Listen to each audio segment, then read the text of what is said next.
Light गेले sir इकडं.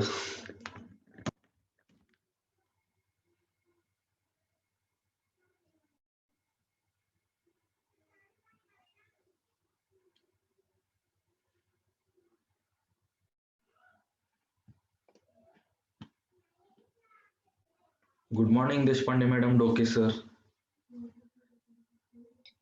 Good morning sir.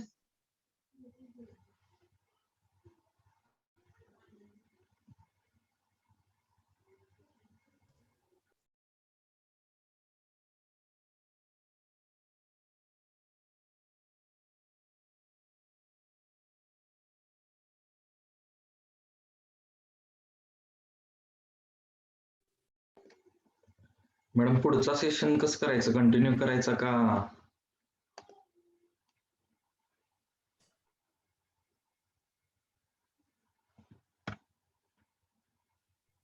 Continue करूयात सर.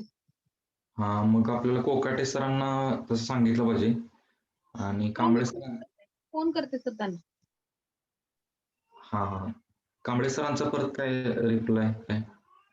आलाय की सर त्यांचा मेसेज, टॉपिक आणि आलाय बायोडेटा. ओके ओके, चालेल. ओके.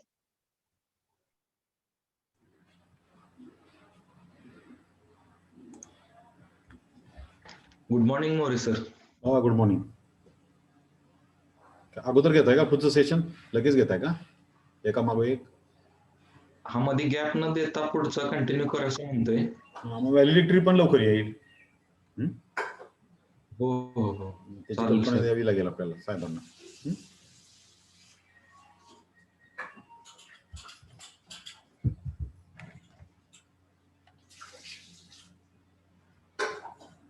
कसं कसं टायमिंग होते त्याप्रमाणे आपण कल्पना देऊ. हा, चालेल की सर.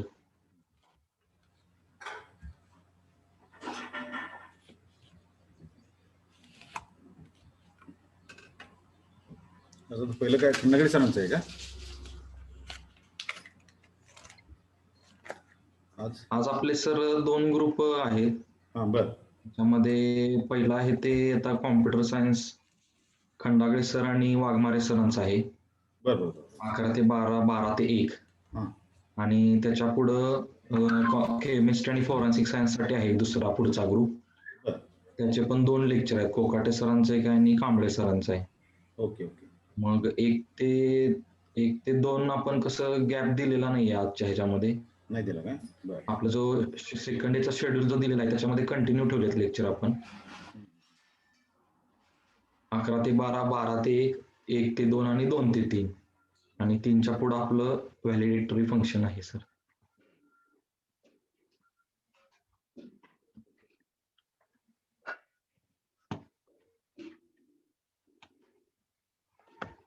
तीन नंतर व्हॅलिडिटी होईल अशी कल्पना घेतली.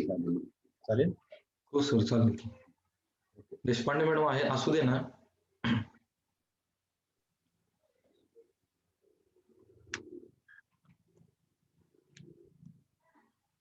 हॅलो.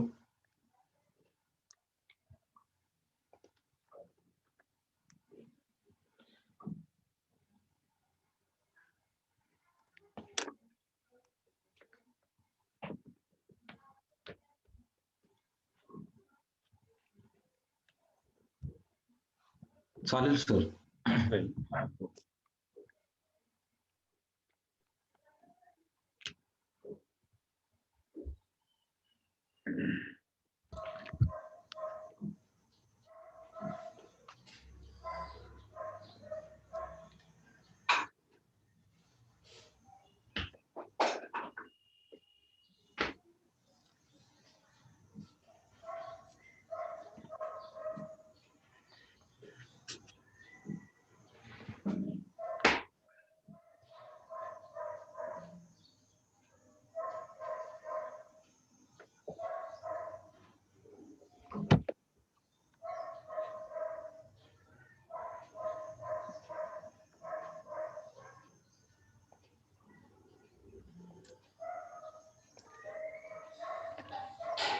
नगरे सर आलेत काय?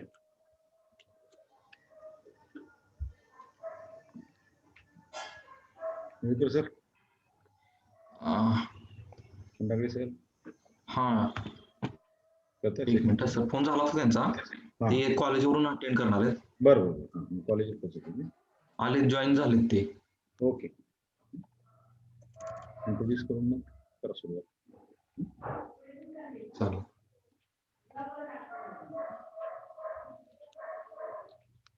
तांबे मॅडम, सुरू करूया आपण. सुरुवात करूया. हो madam. Okay. First of all, good morning to all.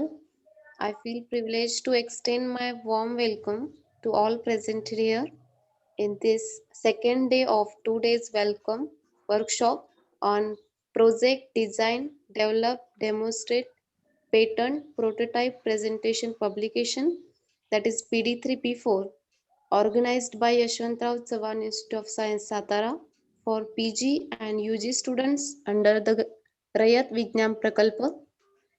Now I request to Mrs. A.V. Mane, Assistant Professor, YCIS Satara, to introduce today's resource persons, Mr. Swapnil Khandagre sir, and that is Associate Professor, YCIS Satara, and Mr. R.P.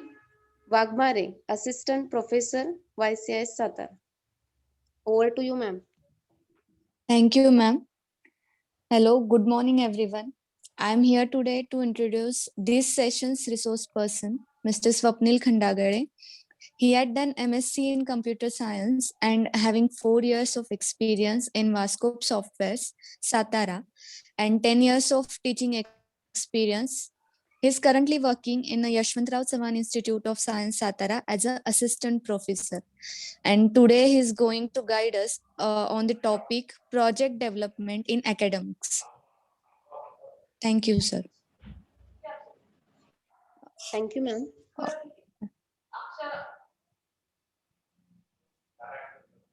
Now I direct घेऊ का सरांचं? खंडागळे सरांचं start करूया का? हो हो. चालेल. Now I request to Mr. Swapnil Khandagre sir to guide us with the topic project development in the academics. Over to you, sir. Khandagre sir.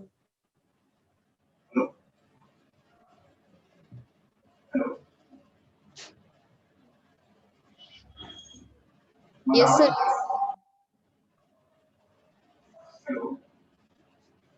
Yes, sir. Blur येतोय थोडासा, क्लिअर येत नाहीये. येतोय आवाज मला. सर तुमचा माईक आय थिंक म्यूट करायला लागेल, तो व्हायब्रेशन येतोय साऊंडचा. किंवा मोबाईलला वगैरे दोन्हीकडे चालू ठेवलंय का बघा बरं एकदा सर.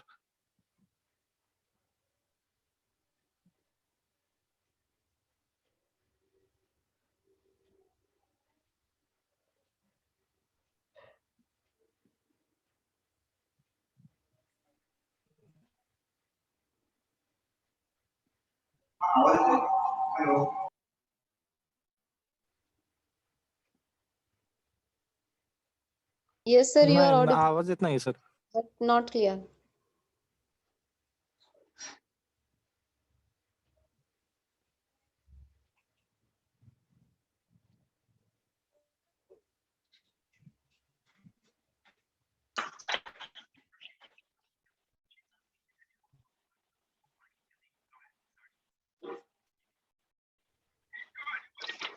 एकच मिनिट.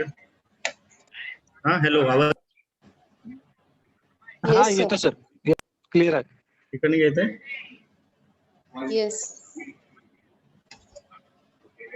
जोडलेलंच आहे सगळं.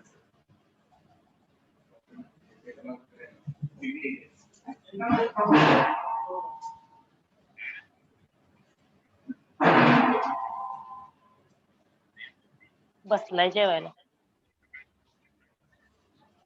गुपित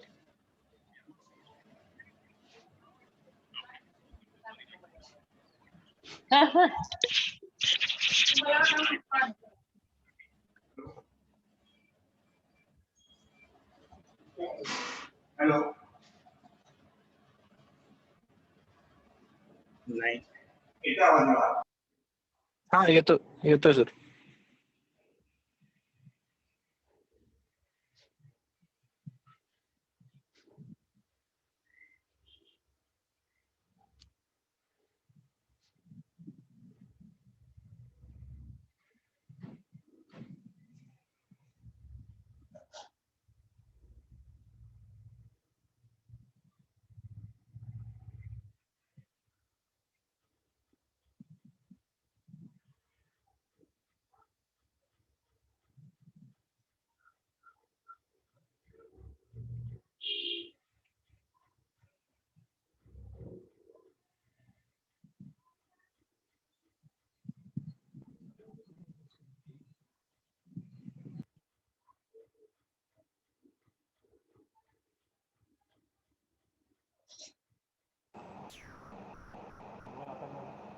गुड मॉर्निंग. सगळ्यांनी स्क्रीन दिसत आहे माझी? हा दिसते सर, विजिबल आहे. Yes. Today discuss on the topic of the project management in academic. There are so many different ways we can develop the projects. There are so many models available in SDLC. Today we discuss the model of the waterfall. Okay, there are different models available in software development life cycle. J third इयरला मुलं आहेत त्यांना project करण्यासाठी विविध प्रकारचे models तुम्हाला syllabus मध्ये दिलेले आहेत. त्यापैकी वॉटरफॉल आहे, व्ही शेप मॉडेल आहे, prototype, spiral, interactive, big bang, एजल मॉडेल. आता जे बाकीचे जे मॉडेल्स आहेत म्हणजे व्ही शेप, प्रोटोटाइपची तुम्हाला इन्फॉर्मेशन जर अधिक स्वरूपात हवी असेल तिथे मी खाली लिंक दिलेली आहे, त्यावर तुम्ही क्लिक करून डिटेल माहिती त्याबद्दल घेऊ शकता. ओके, मग आपण काय बघणार आहोत तर अकॅडमिक मध्ये असताना जे प्रोजेक्ट आपण डेव्हलप करत असणार आहोत ते नेमके कोणत्या वेने केले पाहिजे, तुमच्याकडून काय एक्सपेक्टेड आहे याबद्दल आपण आज डिस्कशन करणार आहोत. The first model is waterfall model. There are so many steps in the waterfall model. The first one is requirement gathering and analysis. The second one is design. The third one is implementation or coding. Next, testing, deployment or installment, and last one will be the maintenance. These are the steps followed in the waterfall model. Once upon you develop or design the project, means I finalized one project for the last year semester. For that project, I have to collect the proper information regarding to that the project. जो तुम्ही project topic निवडाल त्यासाठी जी तुम्हाला information लागते ती तुम्हाला proper वेने collect करावी लागते. ही तुमच्या प्रोजेक्ट डेव्हलपमेंटची पहिली स्टेप आहे. बरोबर, ही जरी पहिली स्टेप असेल पण ती अतिशय इम्पॉर्टंट आहे because it's a rough data. त्या इन्फॉर्मेशन त्या डेटावर तुम्हाला प्रोसेस करायची असते आणि ती इन्फॉर्मेशन तुम्हाला तुमच्या सॉफ्टवेअर मध्ये कन्वर्ट करायची असते. ती जर इन्फॉर्मेशन आपण चुकीच्या पद्धतीने मिळणार नाही. मग त्यासाठी रिक्वायरमेंट गॅदरिंग इम्पॉर्टंट आहे. हाऊ टू डू इट, मग आपण ते नेमकं करायचं काय? During this phase all the relevant information is collected from the customer to develop a product as per their expectation. Any ambiguities must be resolved in this phase only. Whenever we select the client or customer, we have to design or develop the project according to our customer need. Customer ची जर गरज तुम्ही satisfy केली तरच तुमचं product मार्केटमध्ये use केलं जातं. मग ही जी रिक्वायरमेंट आहे कस्टमरची जर तुम्ही प्रॉपर जर घेतली पहिल्या फेज मध्ये तर तुमच्या पुढच्या गोष्टी क्लिअर होतात. Once the requirement gathering is done and analysis is done to the check the feasibility of the development of the product. Okay, first of all we complete all the requirement of the user. आपण ती information collect केलेली आहे. त्याच्यानंतर आपल्याला feasibility check करायला लागते. मग feasibility म्हणजे काय असतं ते टेक्निकल आहे, इकॉनॉमिकल आहे. म्हणजे जेव्हा एखाद्या क्लायंटनं आपल्याला ते रिक्वायरमेंट सांगितले आहे की मला ह्या स्वरूपाचं सॉफ्टवेअर हवं आहे, मग ते करत असताना आपण त्याची फिजिबिलिटी चेक करतो. म्हणजेच काय, त्या सॉफ्टवेअरसाठी टेक्निकली आपल्याला काय काय गोष्टी लागतील, बरं त्यासाठी आपल्याला कोणत्या गोष्टींची फिजिबिलिटी स्टडी आपल्याला करावी लागते. ठीक आहे, आता रिक्वायरमेंट आपण घेतलेली आहे, त्याची फिजिबिलिटी पण केलेली आहे. Next, once the requirement is clearly understood, the SRS software requirement specification ते डॉक्युमेंट असतं, ते डॉक्युमेंट बनवून जातं. ओके, मग जेव्हा तुमची रिक्वायरमेंट अनालिसिस कम्प्लीट होते, गॅदरिंग कम्प्लीट होतं, तेव्हा त्याच्या आधारे SRS बनवून जातं, सॉफ्टवेअर रिक्वायरमेंट स्पेसिफिकेशन. ही माझी इच्छा अशी आहे की थर्ड इयरच्या मुलांनी बनवावं. These documents should be truly understood by the developers and also should be reviewed by the customer for future reference. मग जेव्हा तुम्ही त्यामध्ये बदल करा त्या सॉफ्टवेअरमध्ये तेव्हा तुम्ही SRS वरती फोकस करणार as a developer also and the client also.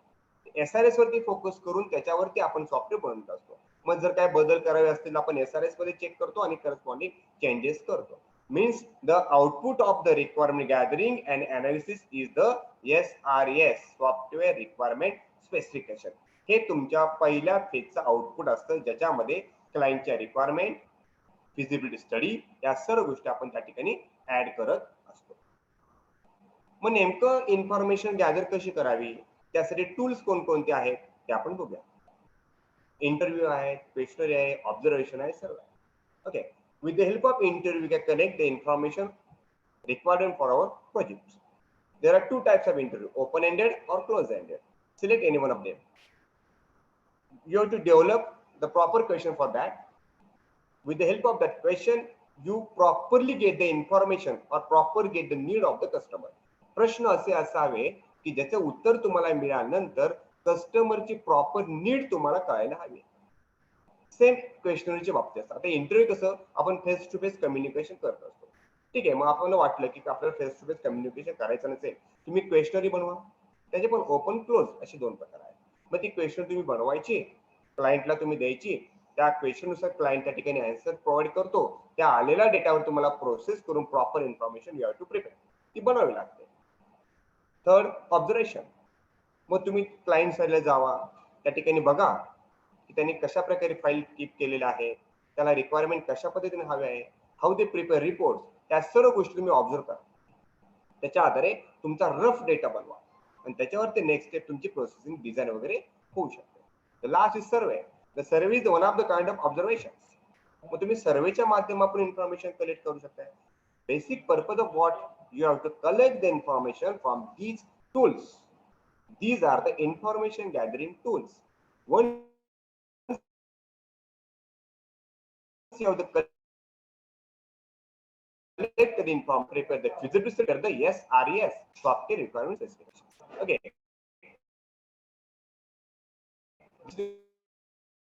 The first step. Hardware and software requirement for your project. जेव्हा तुम्ही एखादं ऍप्लिकेशन क्लायंट साठी बनवता तेव्हा ते कोणत्या सॉफ्टवेअर मध्ये बनवायचे तुम्हाला माहिती असं अपेक्षित आहे. फॉर एक्झाम्पल, मी एखाद्या क्लायंट साठी जर .NET मध्ये सॉफ्टवेअर बनवत असेल तर मला क्लायंट साईडला .NET फ्रेमवर्कचं इन्स्टॉलेशन करावं लागतं. म्हणजे काय असेल ते 4.0 5.0 जे असेल ते. मी जर JDK मध्ये केलं असेल जावा मध्ये तर मला JVM किंवा JDK त्या ठिकाणी इन्स्टॉल करावं लागतं. हे बेसिक गोष्ट आहे. ते आपल्याला क्लायंटच्या मशीनवरती इन्स्टॉल करावं लागतात. आता हे जे शब्द आहे ना, हार्डवेअर आणि सॉफ्टवेअर, याच्यामध्ये मिनिमम हा शब्द टाका तुम्ही.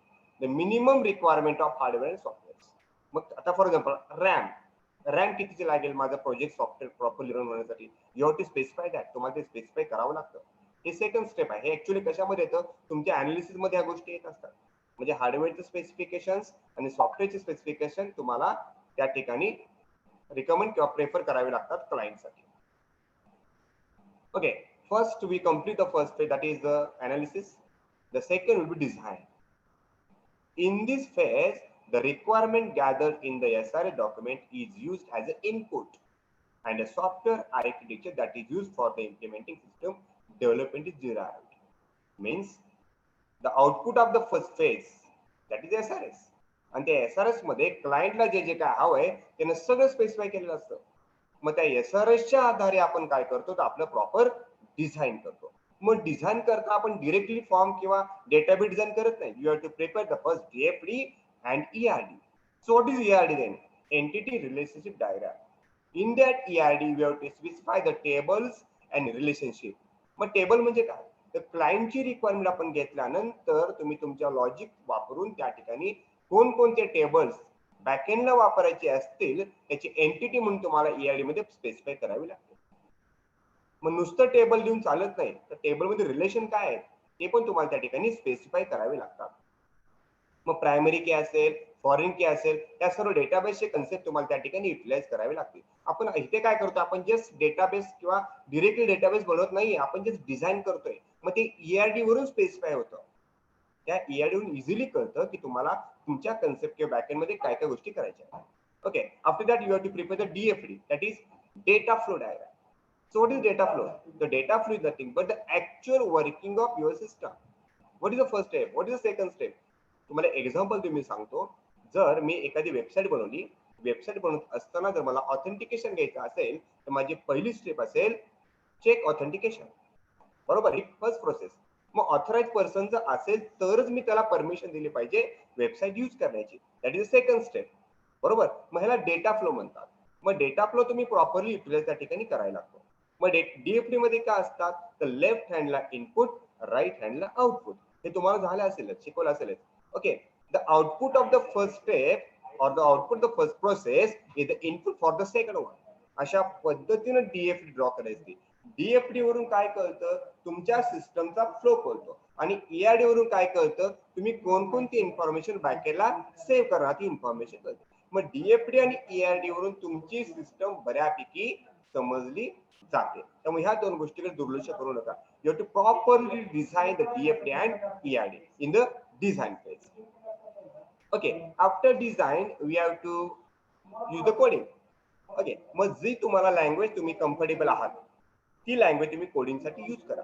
कोण .NET मध्ये करेल, कोण ASP मध्ये करेल किंवा HTML वापरेल. बरोबर. आता हे जे आपण डिस्कशन करत आहोत की नाही, ते तुम्हाला डिफरंट टाइप्सचे प्रोजेक्ट आहेत. वेबसाईट डेव्हलपमेंट प्रोजेक्ट आहे, विंडोज प्रोजेक्ट्स आहेत आणि सिस्टम डेव्हलपमेंट आहे. त्यात तुम्ही कोणते जरी केलं तरी तुम्हाला या ठिकाणी या पेजेस मधून जावंच लागतं.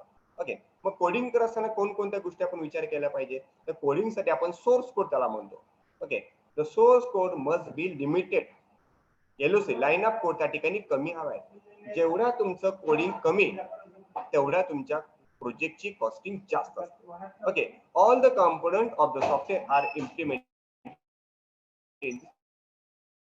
Component you have to use for the design or develop the project, you must specify in the coding. तुम्हाला ते कोडिंग मध्येच लिहावं लागतं. मग सर्व मुलं कोडिंग करतात, सर्व कंपन्यांमध्ये कोडिंग होतं, पण तुमचं कोडिंग वेगळ्या स्वरूपात कसं असावं. जो कोड आपण वारंवार यूज करतोय त्यासाठी आपण एक स्पेसिफिक मॉड्यूल याचं फंक्शन डिझाइन करायचं, आणि त्या फंक्शनला मॉड्यूलला जिथे हवा असेल तिथे कॉल द्या. याने काय होतं, तर डेटा डुप्लिकेशन अवॉइड होतं, तुमची मेमरी पण त्या ठिकाणी वाचते. अशा बऱ्याच गोष्टी तुम्ही कोडिंग करत असताना बारकाईने बघायचं असतं. अजून एक एक्झाम्पल मी तुम्हाला देतो. जेव्हा तुम्ही एखादा वेगळा कोड करत असाल त्यावेळी तुम्ही तिथे कमेंट मध्ये स्पेसिफाय करा की हा कोड कशासाठी केलेला आहे. कसं होतं, कोडिंग केल्यानंतर, लॉजिक डेव्हलप केल्यानंतर समजा काही दिवसानंतर क्लायंटचे फोन आला की अरे मला या ठिकाणी थोडा बदल हवा आहे. मग जर तुम्ही कोडिंग मध्ये स्पेसिफाय केले की हा कोड कशासाठी आहे, तर जेव्हा तुम्ही बदल करा, you have to change them. At that time you recognize, त्यावेळी तुम्हाला कळलं अरे यावेळी मी हा कोड यासाठी बनवला होता. त्यासाठी तुम्ही कमेंट स्पेसिफाय करत जावा कोडिंग मध्ये, हे अतिशय इम्पॉर्टंट आहे. ओके, आता हे कोडिंग करत असताना पॅरलल तुम्ही डेटाबेस डिझाइन पण करू शकता. आता कसं असतं, कोडिंग करत असताना फ्रंट एंड आणि बॅक एंड अशा दोन गोष्टी आहेत. ओके, फ्रंट एंड तुम्ही काय करता, तर .NET वापरून कोडिंग करता. म्हणजे त्या ठिकाणी फॉर्म डिझाइन करता, फॉर्म मध्ये टेक्स्ट बॉक्स घेता, ऑप्शन बटन घेता, जे काय असेल चेक बटन घेता, त्याला खाली बटन्स आपण वापरतो, सेव्ह, अपडेट, डिलीट. त्याला क्लिक केल्यानंतर प्रॉपर इन्फॉर्मेशन बॅकएंडला सेव्ह होतात. करेक्ट. मग तुम्ही काय करा, फॉर्म डिझाइन करा, parallel you have to design the database. लक्षात. किंवा दुसरी पद्धत काय आहे, तुम्ही डायरेक्टली डेटाबेस डिझाइन करा. After completion of database design you have to prepare the form. ही पहिली स्टेप. सेकंड स्टेप काय, you have to parallel design both. म्हणजे फॉर्म पण डिझाइन करा, पॅरलल टेबल पण डिझाइन करा. अशा दोन पद्धतीने तुम्ही कोणत्याही पद्धतीनं तुमचं प्रोजेक्ट डेव्हलप करू शकता. बरोबर. आता यात कसं असावं फॉर्म डिझाइन करताना कोडिंग मध्ये. फॉर एक्झाम्पल, बॅकएंडला माझा टेबल असेल स्टुडंट इन्फॉर्मेशन. त्याचं पहिलं फील्ड आहे roll number, second will be name, third will be address. हे बॅकएंडचे टेबलची फील्ड्स आहेत. मग तुम्ही फॉर्म डिझाइन करताना अशा पद्धतीने डिझाइन करा की बॅकएंडच्या फील्डची सिक्वेन्स ही फॉर्मच्या सिक्वेन्स प्रमाणे असावी. बरोबर. म्हणजे फर्स्ट जर रोल नंबर असेल, तुम्ही सेव्हला क्लिक केलं तर बॅकएंडला ऑटोमॅटिक रोलच आहे. सिक्वेन्स मागे पुढे जाऊन फरक काय पडत नसतो, पण तो डेव्हलपर साठी इम्पॉर्टंट आहे. तर आपण जेव्हा कोडिंग करतो त्या सिक्वेन्स महत्वाची असते. त्यामुळे फॉर्म डिझाईनला जे फील्डची सिक्वेन्स आहे तीच डेटाबेस ठेवली आपल्याला कोडिंगला सोपं जातं. बरोबर. आता फॉर्म डिझाइन करताना तो कसा असावा, it must be user friendly. तो युजरला अतिशय फ्रेंडली असावा. म्हणजे फॉर्म बघितला युजरला तो बघून असं वाटावं की त्याची एंट्री करावी. बरोबर. तर तुम्ही डार्क फॉर्म डिझाइन जर थोडी डार्क वापरली युजर त्या ठिकाणी दुर्लक्ष करू शकतो. Okay. Second thing is what, you have to specify the tab. आता दोन पद्धतीने ह्या ठिकाणी आपण फॉर्म डिझाइन करू शकतो. पहिली पद्धत आहे तुम्ही माऊसचा उपयोग तुमच्या कोडिंग मध्ये म्हणजे फॉर्म मध्ये करावा, असं काय अडचण नाही. तसंच कीबोर्ड वरून पण तुमचा फॉर्म अपडेट झाला पाहिजे. बरोबर. अजून एक कोडिंग करता इम्पॉर्टंट आहे, ज्या ठिकाणी व्हेरिफिकेशन व्हॅलिडेशन आहे ते तुम्ही त्या ठिकाणी वापरले गेले पाहिजे. ओके. मीन्स मोबाईल नंबर, आपल्या सगळ्यांना माहिती मोबाईल नंबर 10 डिजिट असतो. मग तुमच्या टेक्स्टची फील्ड ची साईज 10 डिजिट दिली पाहिजे. म्हणजे काय होईल, जरी तुम्ही युजरकडून 11 जरी अंक 11 अंकी मोबाईल नंबर टाकला गेला तर तुमची सिस्टम त्याला सांगेल अरे तू एक डिजिट जास्त दिलेला आहेस. त्याने काय होईल, ती युजरकडून घेतली इन्फॉर्मेशन प्रॉपरने घेतली तर बॅकएंडला ती व्यवस्थित सेव्ह होईल.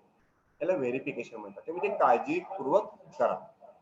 किंवा एखादा क्लायंट म्हणाला की मला मराठीमध्ये माझा प्रोजेक्ट करायचा आहे, तर तुमची सिस्टम पण त्याला कॉम्पिटेबल असली पाहिजे, बरोबर. मग तुमच्या टेक्स्ट बॉक्समध्ये जेव्हा क्लायंट टाईप करेल तेव्हा ते मराठीमध्ये झालं पाहिजे.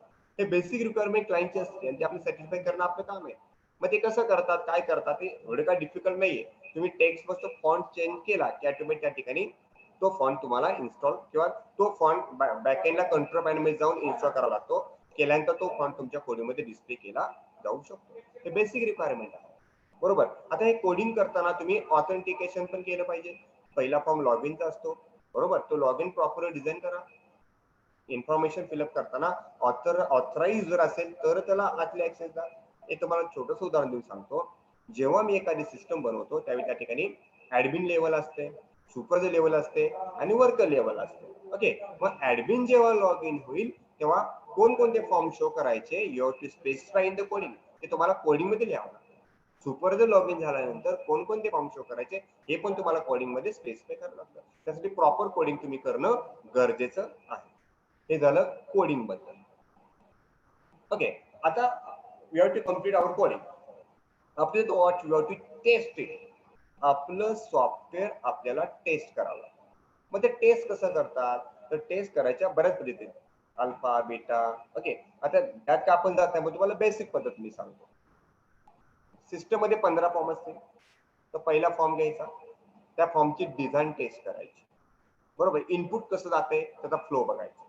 ओके, तुम्ही जे खाली ऑपरेशन परफॉर्म केलेले आहेत, सेव्ह, अपडेट, डिलीट, ते कसे काम करतायत हे बघायचं.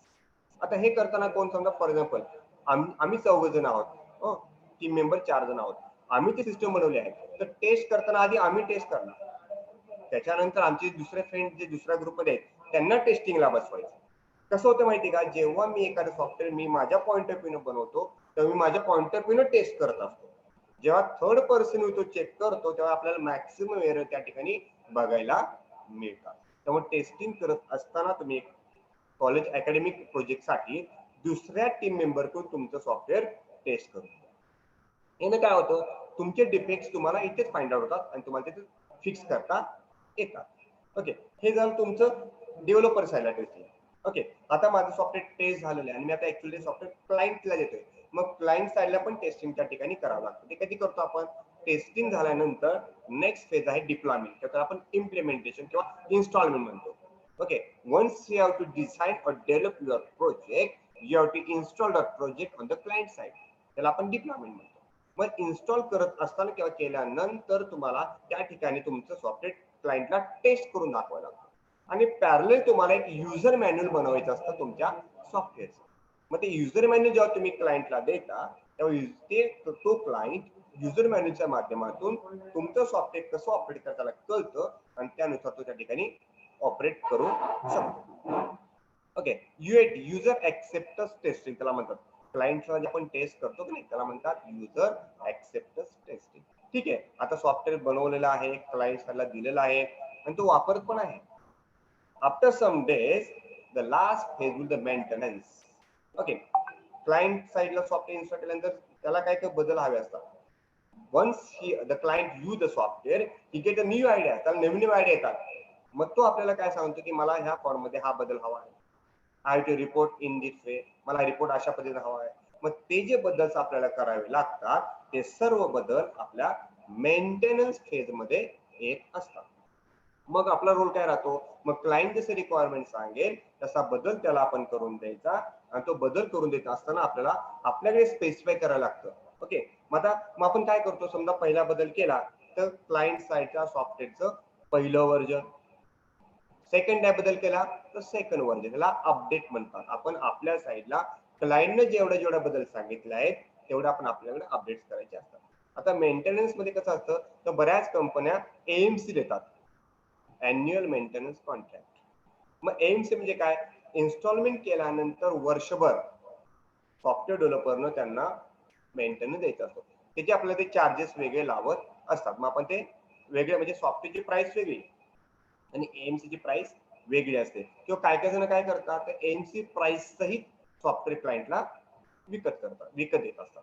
अशा 2 पद्धती आहेत. मग ते आपण दिल्यानंतर मग त्याला वर्षभर तुम्ही त्याला ती सर्व्हिस द्यावी लागते. अशा पद्धतीने जर तुम्ही फ्लो जर बारकाईने फॉलो केला व्यवस्थित वॉटरफॉल मॉडेलनुसार, first of all information gathering, second will be the your design, third will the coding, testing, deployment and maintenance.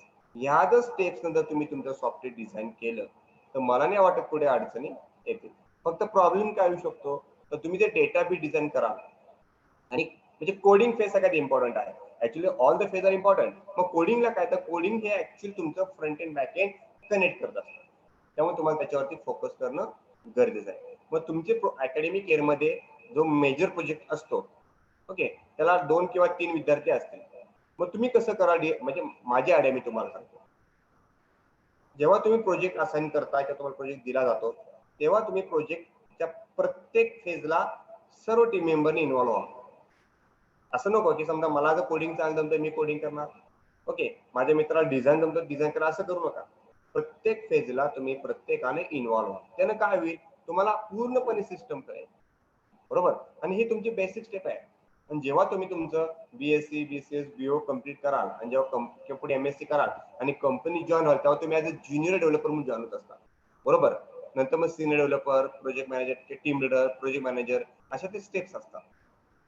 तुम्ही जर आता बारकाईने समजल्या, तुम्हाला गोष्टी कळाल्या, तर तुम्हाला पुढे काय अडचण येणार नाही. आता अजून एक गोष्ट अशी आहे की जेव्हा तुम्ही प्रोजेक्ट डिझाईन करता त्यावेळी तुम्हाला स्वतःवरती अनालिसिस करता आलं पाहिजे की मला कोडिंग चांगलं जमतंय, मला डेटाबेस डिझाईन चांगलं जमतंय. मग ज्या गोष्टी तुम्हाला जमताय किंवा मला टेस्टिंग चांगलं जमतंय, तुम्ही आत्ताच समजून घ्या स्वतःला की मला काय जमतंय आणि त्याच्यावरती फोकस करून तुम्ही त्याच्यामध्ये पुढे करिअर करू शकताय. मग ते समजण्यासाठी मला काय जमतंय नाही जमते हे कळण्यासाठी तुम्हाला या प्रोजेक्टवरती काळजीपूर्वक लक्ष द्यावं लागेल. समजलं. आता बरेच ठिकाणी जर तुम्ही बाहेर गेले तुम्हाला डेटाबेस ऍडमिन DBA चे जॉब आहेत, सिस्टम अनालिस्ट असेल त्या ठिकाणी, तुमचे टेस्टरचे जॉब आहेत, असे बरेच जॉब तुम्हाला अवेलेबल आहेत बाहेर. कोडिंग तुम्ही करू शकता, काय अडचण नाही. बऱ्याच गोष्टी तुम्हाला मार्केटमध्ये अवेलेबल आहेत. पण तुम्हाला स्वतःचा प्लस पॉईंट, स्वतःची स्ट्रेंथ कळायला पाहिजे. मग स्वतःची स्ट्रेंथ कळायची असेल तर तुम्हाला स्वतःहून प्रोजेक्ट डिझाईन करावं लागेल. बऱ्याच ठिकाणी असं ऐकण्यात येते की मुलं काय करतात, बाहेर प्रोजेक्ट परचेस करतात आणि मग सबमिट करतात. असं कुणी करू नका. जर तुम्हाला लाईफ मध्ये यशस्वी होत असेल, तुम्हाला प्रॉपर करिअर करत असेल, तर तुम्हाला तुमचा प्रोजेक्ट स्वतःहूनच डिझाईन डेव्हलप करावा लागेल. तुम्हाला ज्या काय अडचणी येतील, तुमचे गाईड्स तुम्हाला त्या ठिकाणी सपोर्ट करणारे आहेतच ना, तुम्ही त्यांना विचारा. पण प्रॉपर वेने सॉफ्टवेअर डिझाईन करा. अकॅडमिक मध्ये जे सॉफ्टवेअर तुम्ही बनवता, जो प्रोजेक्ट बनवता, तुम्ही तुमच्या रिझ्यूम मध्ये स्पेसिफाय केल्यानंतर जेव्हा तुम्ही कंपनीमध्ये जाता आणि तुमच्या रिझ्यूम मध्ये जर तुम्ही प्रॉपर वेने तुमचा प्रोजेक्ट तुमच्या त्या इंटरव्ह्यूला जर एक्सप्लेन केला प्रॉपरली, तुमचं सिलेक्शन होऊ शकतं. एवढं ह्या प्रोजेक्टला महत्व आहे. तुम्ही त्याकडे दुर्लक्ष करू नका. हे झालं तुमच्या SDLC बद्दल. ठीक आहे. तर मग तुम्हाला प्रश्न पडेल, सर तुम्ही एवढ्या गोष्टी सगळ्या सांगितल्या, मग आम्ही प्रोजेक्ट कशामध्ये करावा, काय आयडिया आहेत का? तर मी तुम्हाला ठराविक आयडिया सांगतो की तुम्ही कशामध्ये प्रोजेक्ट करू शकता. ओके. आता बघा, हेल्थ केअर, आता सध्या हेल्थ केअरचा इश्यू फार आहे, ते तुम्हाला माहिती आहे. बरोबर. मग तुम्ही अशी काही सिस्टम डिझाईन करू शकताय का, वेबसाईट असेल किंवा विंडो ऍप्लिकेशन असेल की ज्याच्या माध्यमातून, समजा आता कोरोना आलेला आहे, ओके, मग कोरोना पिरियड मध्ये तुम्हाला तुमचं सॉफ्टवेअर असं काही डिझाईन करता येऊ शकतं का की ज्या सॉफ्टवेअरचा उपयोग डॉक्टर लोक लावू शकतो, पेशंट लोक लावू शकतो, गव्हर्नमेंट लावू शकतो, असं काही डोक्यात आयडिया करता येऊ शकतं का आपल्याला? ओके. हे एक जस्ट आयडिया देतो मी तुम्हाला. दुसरं काय, अनएम्प्लॉयमेंट. आता बेरोजगारी फार वाढलेली आहे. मग तुम्हाला असं छोटंसं ऍप्लिकेशन करता येऊ शकतं का की ज्याच्या माध्यमातून तुम्ही अनएम्प्लॉयमेंटचा रेट कमी करू शकता? मग बेरोजगारी वाढण्याची कारण काय आहे, तर बऱ्याच मुलांना स्वतःची स्ट्रेंथ, विकनेस, ऑपॉर्च्युनिटी, थ्रेड्स माहिती नसतात. मग तुम्ही त्यांना सांगू शकता ना तुमच्या सॉफ्टवेअरच्या माध्यमातून की नाही, तुझ्यामध्ये ही स्ट्रेंथ आहे, तुझ्यामध्ये ही पॉईंट्स आहे. मग हे कळणार कसं आपल्याला, तर तुम्हाला त्यासाठी प्रॉपर क्वेशनरी बनवावी लागते. मग तुम्ही ती वेबसाईटच्या माध्यमातून बनवा, कसे बनवा. मग त्या क्वेशनरीच्या माध्यमातून त्या विद्यार्थ्याची स्ट्रेंथ, विकनेस, बरोबर, त्याला मार्केटला कुठं कुठं अपॉर्च्युनिटी आहे त्या फील्डसाठी, त्याला अडचणी काय येऊ शकतात हे तुम्ही जर त्या विद्यार्थ्याला दाखवलं तर तुला ऑटोमॅटिक त्याला तुमच्या प्रोजेक्टचा, तुमच्या वेबसाईटचा गायडन्स होऊ शकतो. त्याला अनएम्प्लॉयमेंटचा प्रॉब्लेम मे बी सॉल्व्ह होऊ शकतो. बरोबर. आता बघा, आता ऑनलाईन एज्युकेशन सिस्टम चाललेली आहे. मग तुम्ही आता स्वतः ऑनलाईन एज्युकेशन मध्ये इन्व्हॉल्व आहात, फॅकल्टी पण आहेत, पण तुम्हाला त्याच्यामध्ये काही लिमिटेशन आढळतात का, काय ड्रॉबॅक्स तुम्हाला काय दिसत आहेत का? मग ते जर रिमूव्ह करण्यासाठी तुम्ही एखादं छोटंसं ऍप्लिकेशन तयार करू शकताय का, ह्याच्यावरती फोकस करा ना. बरोबर. त्याच्यानंतर बघा, स्मार्ट ऍग्रोसाठी आपल्याला काय करता येऊ शकतंय का, ऍग्रिकल्चर शेती जी आहे ती स्मार्ट पद्धतीने करण्यासाठी आपल्याला काय करता येईल का, किंवा एखाद्या ऍप्लिकेशनने असं बनवेन की त्या माझ्या ऍप्लिकेशनला तुम्ही फक्त तुम्ही ज्या एरियात राहताय त्या एरियातला सॉइल मातीचा नमुना मला दिला तर माझं सॉफ्टवेअर त्यांना सांगू शकतं की तुम्ही तुमच्या एरियामध्ये हे पीक घ्या, तुम्हाला अशा पद्धतीचे उत्पादन होईल आणि तुम्ही प्रॉफिट राहाल. असं काय करता येईल का, ह्याच्यावरती फोकस करा. ओके, आता हे झाले आपले लोकल इश्यू. काही ग्लोबल इश्यू आहे त्याच्यावरती फोकस करून एखादं ऍप्लिकेशन बनवते ते कायचा विचार करा. ऑनलाईन वोटिंग बघा, आता इलेक्शन मध्ये ऑनलाईन वोटिंग साठी काय करता येऊ शकतं का, त्या कोरोनामुळे बऱ्याच टक्क्याचे इलेक्शन कॅन्सल झालेले आहे. मग तुम्ही जर ऑनलाईन वोटिंग साठी एखादं ऍप्लिकेशन बनवलं त्याचा फायदा होऊ शकतो. Voice based email for blind, बघा जे अंध आहे बरोबर, मग ते समजा व्हॉइसच्या माध्यमातून एखादं तुम्ही ऍप्लिकेशन बनवा की ब्लाइंड व्हॉइस इनपुट देतील, त्याच्यावर तुम्ही प्रोसेस कराल आणि जे ब्लाइंडला जे हवं आहे ती इन्फॉर्मेशन तुमच्या सॉफ्टवेअरच्या माध्यमातून देता येईल. असे विविध प्रकारचे ऍप्लिकेशन तुम्ही तुमच्या आता या अकॅडमिक मध्ये करू शकता. किंवा अजून एक उदाहरण देतो मी तुम्हाला, recognition of the hand movement of the paralytic persons based on neural network. मग न्यूरल नेटवर्क उपयोग करून तुम्ही जे ज्याला पॅरालिसिस झालेला आहे त्या व्यक्तीचं पण त्याला जे काय बोलायचं त्याला म्हणायचं असेल काय सांगायचं असेल ती इन्फॉर्मेशन तुम्हाला घेता येऊ शकते का, बरोबर. असं होऊ शकत नाही. ह्या ज्या अडचणी आहेत त्या करंट आहेत, मग त्या प्रॉब्लेम वरती फेस करून तुम्ही एखादं ऍप्लिकेशन डिझाईन करू शकता. ऑनलाईन ब्लड डोनेशन सिस्टम, आता बघा कोरोनामध्ये बऱ्याच गोष्टी आता घडत आहेत, मग तुम्ही असं ऍप्लिकेशन बनवू शकताय का ऑनलाईन ब्लड डोनेशन सिस्टम, त्याच्या माध्यमातून ज्याला गरज हवी ब्लडची त्याला तुरंत त्या ठिकाणी इन्फॉर्मेशन किंवा ब्लड त्या ठिकाणी पोहोचेल. असं काय करता येऊ शकतं का. असं बेसिक बऱ्याच गोष्टी आहेत ज्याच्यावर तुम्ही फोकस करून एखादं छानपैकी प्रोजेक्ट किंवा ऍप्लिकेशन बनवू शकताय. आणि नेहमी लक्ष ठेवा, जशी गरज जर तुम्ही प्रॉपर वेने भागवली तर तुमची सॉफ्टवेअरला किंमत आहे, बरोबर. आता एक्झामिनेशन, आता विद्यापीठ एक्झामिनेशन ह्या कोविड पिरियड मध्ये पुढे वाढत म्हणजे पुढे होत चाललेलं आहे. मग तुम्हाला ऑनलाईन एक्झामिनेशन साठी काही करता येऊ शकते का, ह्याचाही विचार करा. हे झाले करंट इश्यूज, ह्याच्यावरती फोकस करून तुम्ही एखादं ऍप्लिकेशन बनवा. सगळे नाही, तुम्हाला जे पटतंय तुम्हाला एक्झाम मध्ये अजून काही इश्यू शोधा, प्रॉब्लेम शोधा. आणि नेहमी लक्ष ठेवा आपला प्रोजेक्ट हा सोशल पॉईंट ऑफ व्ह्यू असावा की त्याला समाजाला काहीतरी फायदा झाला पाहिजे, ह्या दृष्टिकोनातून प्रोजेक्ट बनवा. मग आता हे सगळे ऍप्लिकेशन बनवत असताना तुम्हाला काय काय कोणकोणते टेक्निक वापरावं लागतील, तुम्हाला क्लाउड कॉम्प्युटिंग वापरावं लागेल, आर्टिफिशियल इंटेलिजन्स वापरावं लागेल, न्यूरल नेटवर्क वापरावं लागेल, डेटा वेअरहाऊस वापरावं लागेल. अशा बऱ्याच गोष्टी तुम्हाला तुमचं सॉफ्टवेअर किंवा प्रोजेक्ट बनवताना या गोष्टी वापराव्या लागतात. ओके, मग आता हे प्रोजेक्ट करत असताना तेव्हा तुम्ही पॅरलली सगळ्या शेवटी समजा रिपोर्ट झालाय, प्रोजेक्ट बनवून झालेला आहे, आता रिपोर्ट तुम्हाला बनवावा लागतो, बरोबर. मग त्या रिपोर्ट मध्ये ह्या सर्व गोष्टी स्पेसिफाय कराव्या लागतील. मग तुम्ही त्या रिपोर्ट मध्ये कोडिंगचा उल्लेख करायची गरज नाहीये. पहिल्या पेजला तुमचं प्रॉपर प्रोजेक्टचं नाव असेल, एक्सप्लेनमेंट असेल, तुमचे प्रोजेक्ट इंडेक्स तुम्हाला त्या ठिकाणी स्पेसिफाय करावे लागतील, कोणत्या पेजवरती काय इन्फॉर्मेशन दिलेलं आहे. डिझाईन मध्ये DFT ERD प्रॉपर तुम्हाला दाखवावे लागतील. ओके, त्याच्यानंतर तुम्हाला टेस्टिंग कोणत्या पद्धतीने तुम्ही वापरली तुमच्या प्रोजेक्ट मध्ये ही तुम्हाला स्पेसिफाय करावं लागेल. त्याच्यानंतर तुम्ही इम्प्लिमेंटेशन स्टेप्स कशा वापरल्या आहेत ते तुम्हाला स्पेसिफाय करावं लागेल. त्याच्यानंतर जेव्हा तुम्ही हार्डवेअर सॉफ्टवेअर कोणतं वापरलंय ते रिक्वायरमेंट काय आहेत त्याही तुम्हाला स्पेसिफाय करावं लागतील. म्हणजे तुमचा रिपोर्ट हे तुमच्या प्रोजेक्टचं बऱ्यापैकी आउटपुट असतं, त्यामुळे रिपोर्ट पण प्रॉपर वेनं असावा.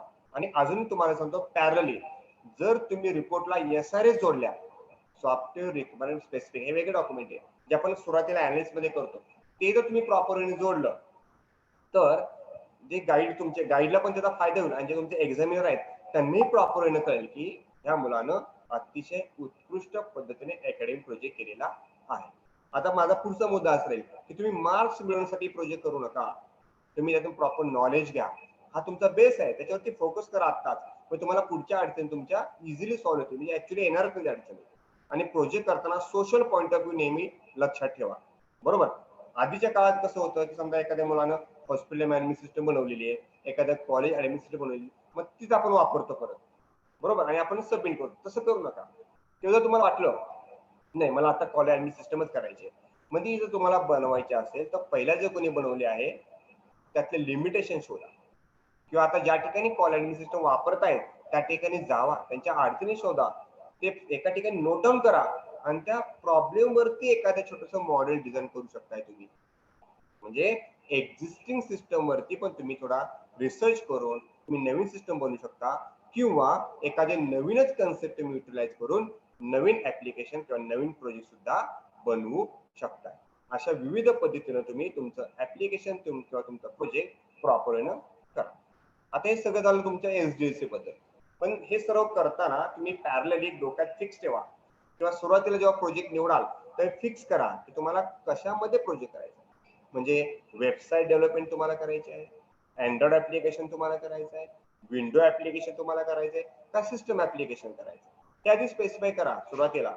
बरोबर. मग तुम्ही स्पेसिफाय कधी होईल तुम्हाला, जेव्हा तुम्ही एखादं नीड किंवा एखादी गरज सोशल पॉईंट ऑफ व्ह्यू बघितली, मग तुम्हाला लक्षात येईल या ठिकाणी मला अँड्रॉइड वापरावं लागेल किंवा मला हे विंडो बेस चालेल किंवा हे वेबसाईट बेस चालेल. मग तुम्हाला ती इन्फॉर्मेशन प्रॉपर कळल्यानंतर मग तुम्ही तुमचं ऍप्लिकेशन कशा पद्धतीने करायचं ह्याच्यावरती फोकस करा. हे तुम्हाला गोष्टी कळाल्या की तुमचं ऍप्लिकेशन किंवा प्रोजेक्ट व्यवस्थित पद्धतीने एक्झिक्यूट होऊ शकतो. Okay.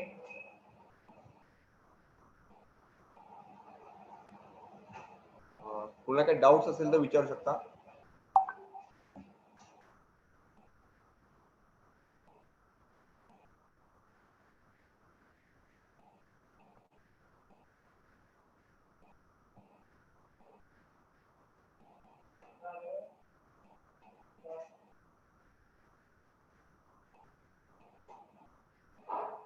Hello.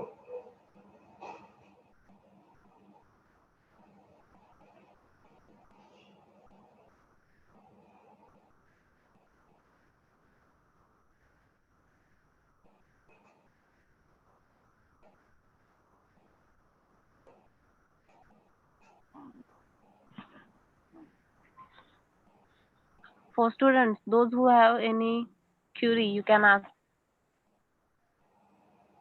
Raise your hand.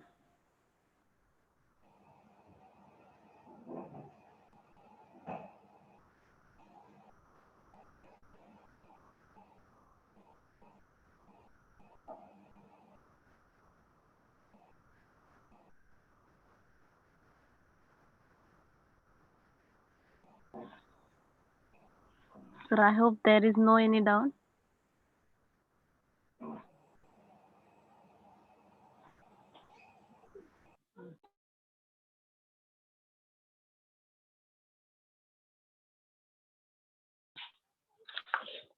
Can we start further session?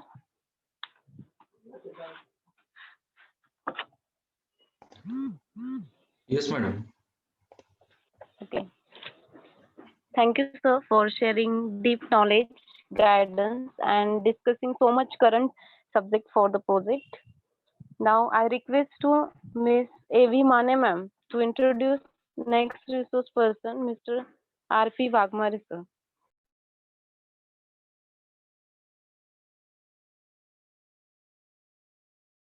Over to you, ma'am.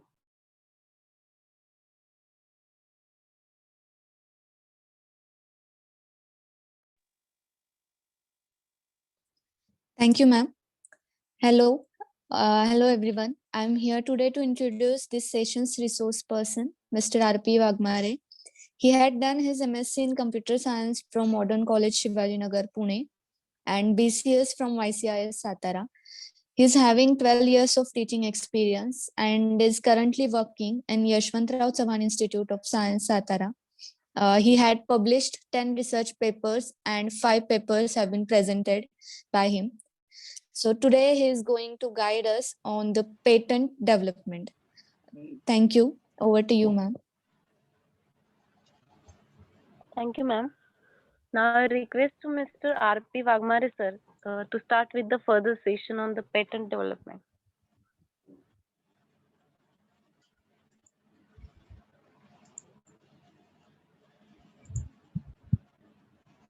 Okay, good morning, good afternoon all. I'm audible? Yes, sir, you are audible. Okay, but thank you, sir. Thank you. एको येतोय sir. शेजारी जर laptop वगैरे सुरू असेल, mobile laptop, त्याचा आवाज थोडा कमी करा. Okay.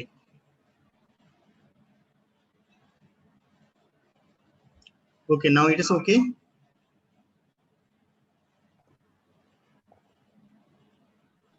Yes, sir. Okay.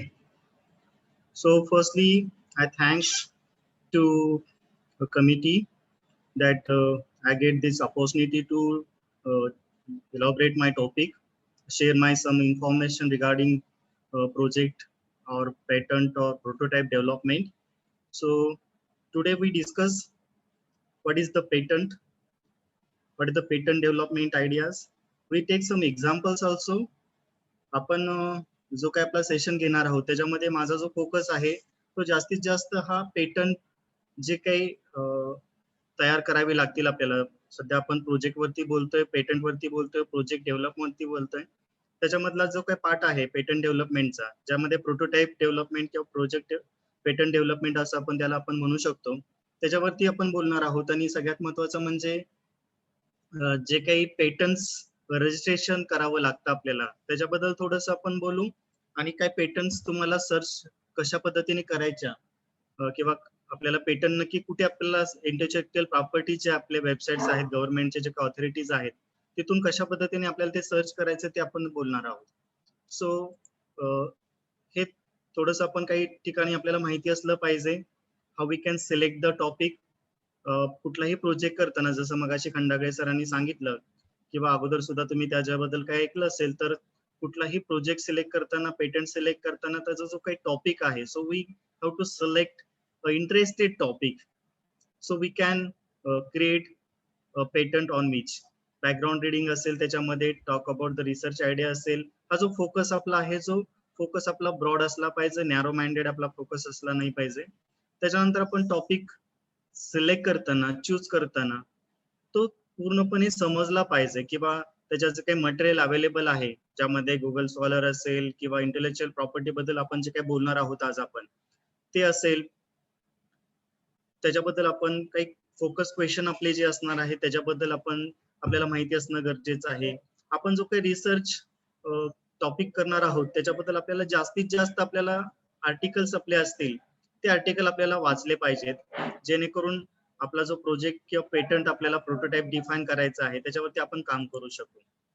सगळ्यात महत्वाची गोष्ट की आपण why we choose the topic, what interest you about it. सगळ्यात महत्वाचा आपल्याला हा एक पहिला प्रश्न आपल्याला पडला पाहिजे. त्यानंतर who are the information providers. आपण जो टॉपिक सिलेक्ट केला आहे त्याची इन्फॉर्मेशन आपल्याला कोण देणार आहे, कुठून आपल्याला ती इन्फॉर्मेशन मिळणार आहे. मग रिसर्च प्रोजेक्ट मधून असेल, रिटेल ऑर्गनायझेशन मधून असेल, कॉमन जे काही आपले इश्यूज आहेत, मगाशी जे काही इश्यूज आपण डिस्कस केले ते सगळे इश्यूज असतील, त्याच्यामधून आपल्याला ती इन्फॉर्मेशन मिळणार आहे का. Where is your topic informant. आपल्याला तो टॉपिक लोकल जे काही इश्यूज आहेत, मगाशी बऱ्याच टॉपिक्स वरती सर बोलले, लोकल इश्यू असतील, नॅशनल असतील, इंटरनॅशनल असतील, त्याचे जे लेवल्स आहेत ते आपल्याला लेवल डिफाईन करता आल्या पाहिजेत. When was your topic important. तुमचा टॉपिक कशा पद्धतीने महत्वाचा असला पाहिजे हे आपल्याला माहिती असला पाहिजे. तर सगळ्यात बेसिक आयडिया जी आहे ती म्हणजे तुमच्याकडे जी असलेली आयडिया आहे ती आयडिया व्हर्च्युअल जे काही रिअल फॉर्म मध्ये आणायचं जे काम आहे ते आपल्याला करावं लागणार आहे. आणि ते करणं म्हणजेच आपला प्रोटोटाइप डिझायनिंग असेल किंवा प्रोडक्ट डिफाईन असेल. त्याच्यामध्ये आपण असंही म्हणू शकतो की व्हर्च्युअल फॉर्मॅटमध्ये जे काही आपल्याकडे कन्सेप्ट असेल, जसं की आपल्याकडे जो प्रॉब्लेम आहे तो प्रॉब्लेम आपल्याला आयडेंटिफाय झाल्यानंतर तो त्याचा स्टोरी बोर्ड डिफाईन करून, तो व्हॅलिडेट करून किंवा त्याचा प्रोटोटाइप डिफाईन करून आपल्याला तिथपर्यंत काम करायचं आहे. आणि त्याच्यामध्ये जे काही छोटे छोटे प्रोजेक्ट आहेत किंवा प्रोडक्ट आहेत किंवा प्रोटोटाइप्स आहेत ते आपण डिफाईन करणार आहोत. किंवा कशा पद्धतीने प्रोटेक्ट एक छोट्या छोट्या आयडियाज आहेत की ज्या प्रोडक्ट म्हणून किंवा प्रोटोटाइप म्हणून डिफाईन झालेले आहेत. तुम्हाला सुद्धा ऐकून ते असं वाटेल की अरे हा, हे आपल्याला पण येऊ शकेल किंवा आपण पण हे केलं असतं. गरज काय आहे, need of the prototype. So main motivate behind the prototype is validate your design with actual product. तुमच्या ऍक्च्युअल प्रोडक्ट मध्ये तुम्हाला त्याचं काम करायचं असेल किंवा तुमची स्टार्टअप प्रोसेस असेल, इंटेलेक्चुअल प्रॉपर्टी असेल, व्हॅलिडेट डिझाईन करायचं असेल, प्रेझेंट इन्व्हेंटर करायचं असेल, टेस्ट डिफाईन करायचे असेल, So we have to take this startup process in our industry or for our own purpose. त्याच्यामध्ये जे काही स्टेप्स आहेत, identify the user basic information, त्यानंतर develop the initial prototype system, use of prototype system to refine user requirement, revise and enhance the prototype. Prototype define करताना किंवा create करताना तुम्हाला ह्या ज्या स्टेप्स आहेत त्या स्टेप्स थोड्याशा फॉलो कराव्या लागतील, कारण सगळ्यात महत्वाची कन्सेप्ट जी काय आहे, तुम्ही जेव्हा सॉफ्टवेअर डेव्हलप कराल, आता काही ठिकाणी सॉफ्टवेअर चे जे काही पेटंट डिफाईन करतात, ज्याला आपण कॉपीराइट्स म्हणूया, हे कॉपीराइट सुद्धा आपल्याला इम्प्लिमेंट करता येतील. आपण आज बहुतेक बीएससी कॉम्प्युटर सायन्स, बीओक किंवा अॅनिमेशन सायन्सचे जे काही स्टुडंट्स इथे आहेत त्यांना म्हणजे प्रोडक्ट हा किंवा प्रोटोटाइप हा सॉफ्टवेअर सुद्धा असू शकतं की ज्यामध्ये आपल्याला काम करता येईल. म्हणजे काही ठिकाणी बेसिक असं म्हणलं जातं की सॉफ्टवेअर टाईप प्रोडक्ट होऊ शकणार नाहीये किंवा प्रोटोटाइप होऊ शकणार नाही, त्याचं पेटंट होऊ शकणार नाही, असं काही नसतं. त्याचे आपण कॉपीराइट्स घेऊ शकतो आणि त्या माध्यमातून ते ऍज अ प्रोटोटाइप म्हणून डिफाईन करू शकतो. हे सगळ्यात महत्वाचं आहे. तर त्याच्यामध्ये जे काही एक्झाम्पल्स आहेत, म्हणजे माझा जे काही फोकस आहे आजचा, हे बेसिक इन्फॉर्मेशन आपण रीड केल्यानंतर किंवा अंडरस्टँड करून घेतल्यानंतर, म्हणजे प्रोडक्ट म्हणजे काय, प्रोजेक्ट म्हणजे काय, प्रोटोटाइप म्हणजे काय, हे सगळं महत्वाचं आहेच. पण त्याच्यामधून नक्की प्रोडक्ट किंवा प्रोडक्ट जे काही पेटंट्स डिफाईन केलेले आहेत किंवा अवेलेबल पेटंट जे काय आहेत, त्यातले काही एक्झाम्पल्स मी या ठिकाणी तुम्हाला सांगणार आहे किंवा शेअर करणार आहे, जे ऐकून कदाचित तुम्हाला पण पटेल की अरे हे लोकल नीड आहे किंवा जे काही इन्फॉर्मेशन आपल्याला शेअर करायचे आहे. तर एक एक्झाम्पल तुमच्या समोर दिसतंय. हे जे पेटंट्स आहेत ते ऍपलचं सेल्फ डिप्लॉईंग स्क्रीन प्रोटेक्टर. आता बेसिकली मोबाईलचा यूज बरेच युजर आपण करतोय आणि त्याच्यामध्ये जी काही टेक्नॉलॉजी आहे ती दिवसेंदिवस इन्क्रीज होते असं आपण सांगतोय. सो it is never crack your screen again. तुमची जी स्क्रीन आहे, कदाचित तुम्हाला सुद्धा हा प्रॉब्लेम फेस झाला असणार आहे की त्याच्यामध्ये तुम्ही जो काही प्रोजेक्ट किंवा प्रोटोटाइप डिफाईन करताय तो कशा पद्धतीने असला पाहिजे. एक छोटीशी आयडिया आहे की तुमची स्क्रीनची गार्ड ही कधीही तुटणार नाही. So it is a screen saving technology in 2014 मध्ये इम्प्लिमेंट झाले. त्याच्यामध्ये propose design also include shock absorbers and modulars protects that we can fold in out of the device. हे एक छोटंसं पेटंट आहे. हे सगळ्यात एक छोटे छोटे एक्झाम्पल्स तुमच्या समोर मी मांडायचा प्रयत्न करेन, जेणेकरून तुम्हाला सुद्धा त्याच्यामधून ज्या काही तुमच्याकडे जे आयडियाज असतील त्या आयडियाचं इम्प्लिमेंटेशन तुम्हाला करता येऊ शकेल. एक दुसरं एक एक्झाम्पल तुम्हाला मला द्यायला आवडेल, ज्याच्यामध्ये तुम्ही सध्या आपण सेल्फ कार बद्दल ऐकतोय, सेल्फ ड्रायव्हिंग कार्स बद्दल आपण ऐकतोय. So we can sit back and enjoy the ride. So Ford जी कंपनी आहे, self driving cars is already reality, हे अवेलेबल आहे. त्यामध्ये Ford already there is plan for the smart city which would be include sophisticated smart vehicle. त्या ठिकाणी patent file झालेला आहे 2016 मध्ये. आणि त्याच्यामध्ये त्यांनी क्लेम काय केलंय बघा, passenger to enjoy the ride as their self driving cars bring them their destination. त्याच्या डेस्टिनेशन पर्यंत जाण्यासाठी त्यांना जे काही टेक्नॉलॉजी त्यांनी इम्प्लिमेंट केली त्यासाठी हे पेटंट डिझाईन झालेलं आहे. सो इट इज इंटरेस्टिंग. म्हणजे सगळ्यात महत्वाचा पार्ट की इंटरेस्टिंग आहे, एकदम कॉमन मॅन ला युजफुल कसं असेल हे सांगण्याचा या ठिकाणी प्रयत्न केलेला आहे. किंवा एक छोटीशी आयडिया जी असेल त्याचं इम्प्लिमेंटेशन व्हेकल मध्ये तिथं ठिकाणी केलेलं तुम्हाला दिसेल. त्यानंतर अजून एक छानसे एक्झाम्पल मला तुम्हाला सांगायला आवडेल. नासामध्ये ऍज अ वेदर प्रेडिक्टर आपण बऱ्याच ठिकाणी बातम्या ऐकतो, प्रेडिक्ट करतो, वेदर फॉर्मेटिंग करतो, warning against the earthquakes and other natural disaster. Earthquake असतील किंवा अदर नॅचरल डिझास्टर असतील, त्याचं जे फोरकास्टिंग आहे किंवा वॉर्निंग असतील, त्या वॉर्निंग त्या ठिकाणी देण्याचं काम जे आहे ते देण्याचं काम या ठिकाणी नासामध्ये लकीली 2016 मध्ये त्या ठिकाणी पेटंट त्या ठिकाणी फाईल झालेला आहे. त्यामध्ये तुम्हाला दिसेल हे डिव्हाइस इन्व्हेंटेड झालेलं आहे. आपण ह्या नावामध्ये जास्त अडकणार नाहीये, आपण थोडस टेक्नॉलॉजी बद्दल बोलू किंवा याच्याबद्दल बोलू की जे ऑलरेडी पेटंट फाईल झालेले आहेत, की जेणेकरून तुम्हाला सुद्धा त्याच्यामधून काही आयडियाज जर आल्या तर तुम्हाला सुद्धा त्या आयडियाचं इम्प्लिमेंटेशन करता येऊ शकेल. एक छोटीशी आयडिया आहे, तुम्हाला सुद्धा त्याचं प्रेडिक्शन जर करायचं असेल तर तुम्ही तुमच्या पद्धतीने हे करू शकाल.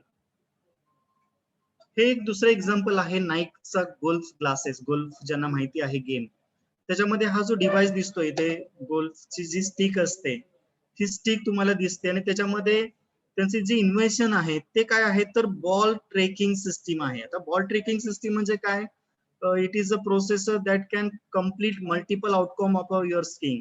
आपण तो बॉल मारल्यानंतर तो कोणत्या पोझिशनला जाईल, कुठपर्यंत जाईल हे ट्रॅक करण्याची जी सिस्टीम आहे ही टेक्नॉलॉजी तुमच्या त्या स्टिक मध्येच त्यांनी इम्प्लिमेंट केलेली तुम्हाला दिसेल. एक छोटीशी छानशी आयडिया की जी कॉमन मॅन विचारात करू शकतो की अरे हा बॉल मारल्यानंतर कदाचित आपण सध्या क्रिकेट खेळतोय बघा, क्रिकेटमध्ये अशा प्रकारचे कॅमेरेज तुम्हाला बघायला मिळतात की जे तुमच्या अंपायरच्या डोक्यावरती बसवलेले दिसतात किंवा LBW चे जे काही डिसिजन्स आहेत ज्याला DRS म्हणतात हे त्या सिस्टीमने इम्प्लिमेंट तुम्हाला केलेले दिसतात. So it is a technology that is implement as a patent. हे सुद्धा पेटंट आहे की जे तुम्हाला इंटरेस्टिंगली बघायला मिळेल की जे कॉमन मॅन सुद्धा त्या ठिकाणी यूज करतोय. सध्याचं जे काही एज आहे किंवा सध्याचा जो करंट एरिया आहे त्याच्यामध्ये आपण ऑनलाईन डिलिव्हरीज त्या ठिकाणी घेतोय, ऑनलाईन आपण परचेस करतोय, ऑनलाईन आपण शॉपिंग करतोय.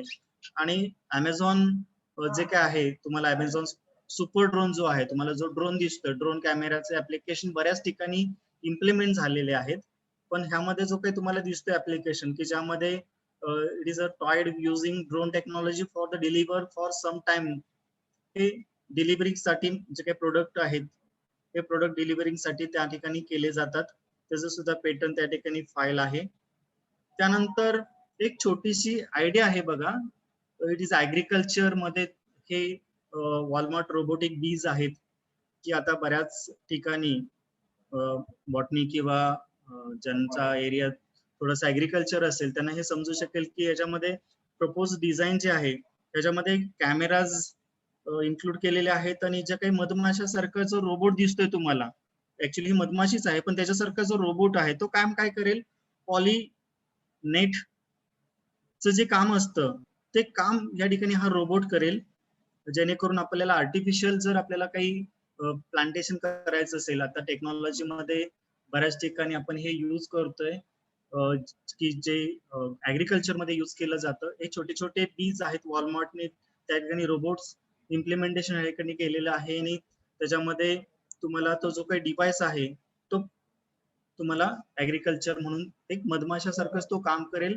एका ठिकाणून दुसऱ्या ठिकाणी पॉलिन ग्रेस जे आहेत ते पास करायचं काम आपल्याला तो करेल. म्हणजे आपल्याला हे डिव्हाइस आपल्या ऍग्रिकल्चर मध्ये सुद्धा यूज करता येईल. ही छोटीशी आयडिया आहे की जी आपण इम्प्लिमेंट करू शकतो.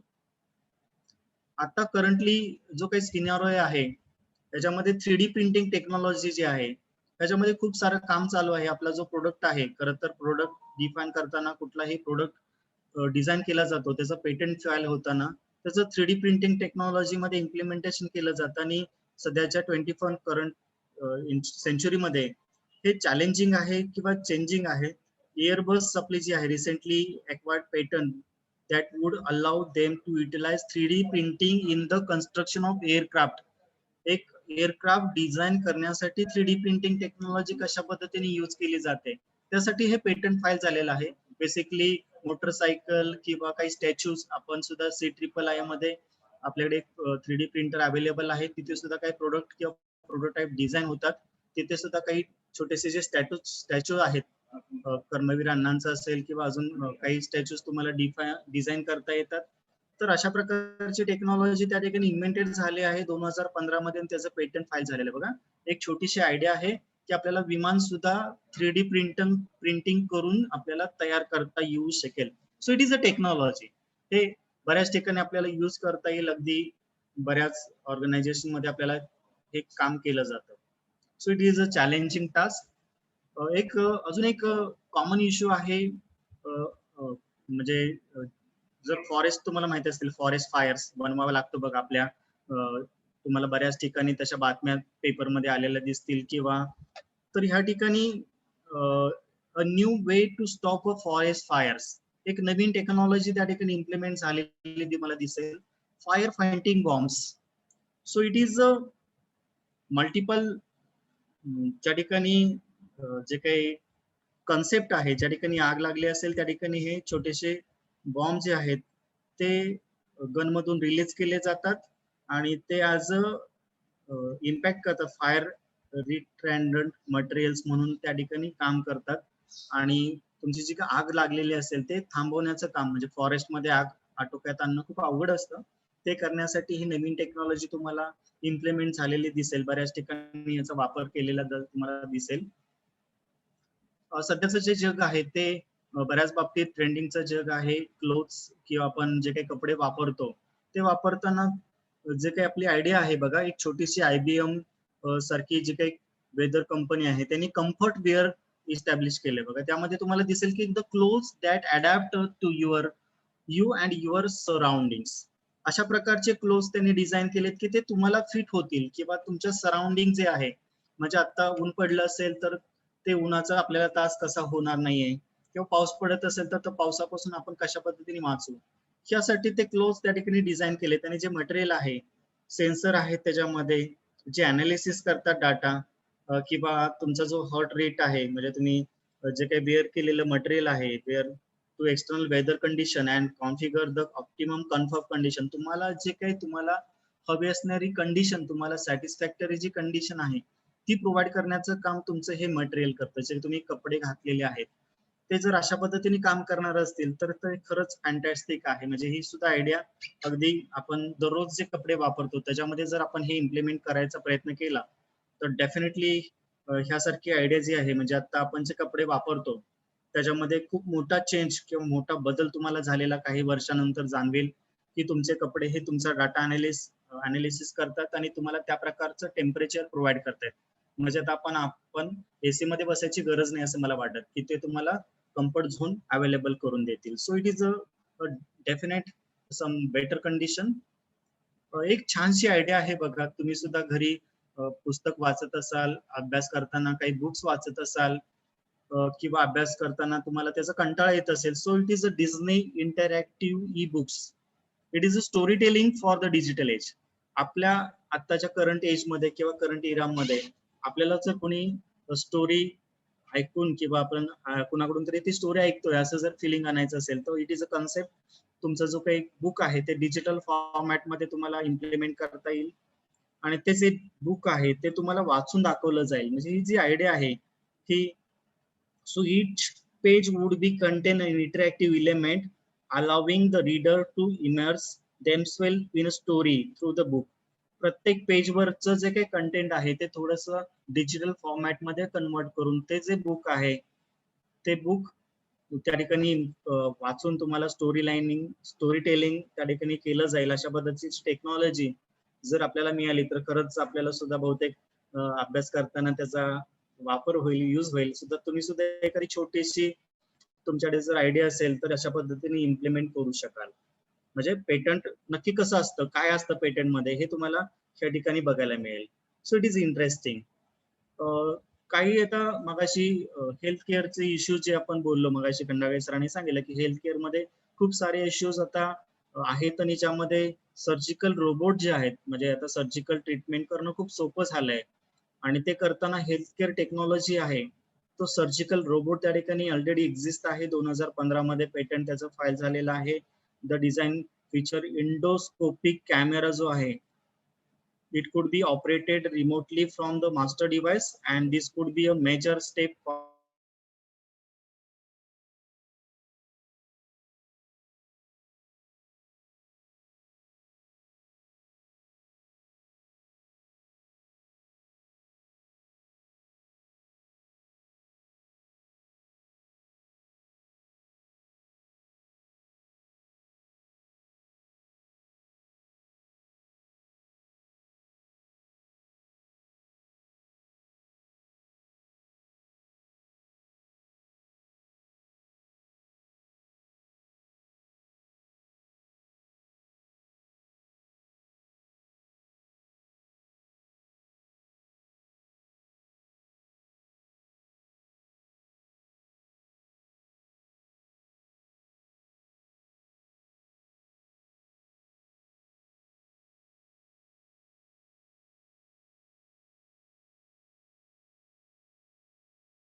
हॅलो, वाघमारे सर बाहेर पडलेत की?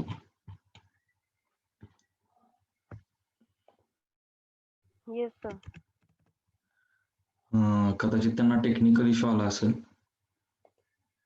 हा, जॉईन झाले सर परत. त्यांचा माईक म्यूट दिसतोय.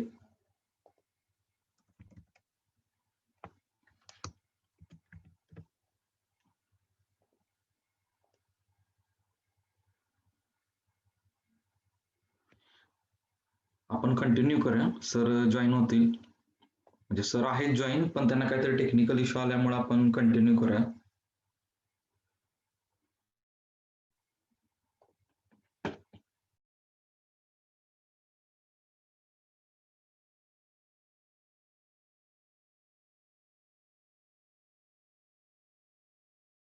करतो. ओके, आवाज येतोय? ओके, ठीक आहे. मी शेअर करतो स्क्रीन परत एकदा.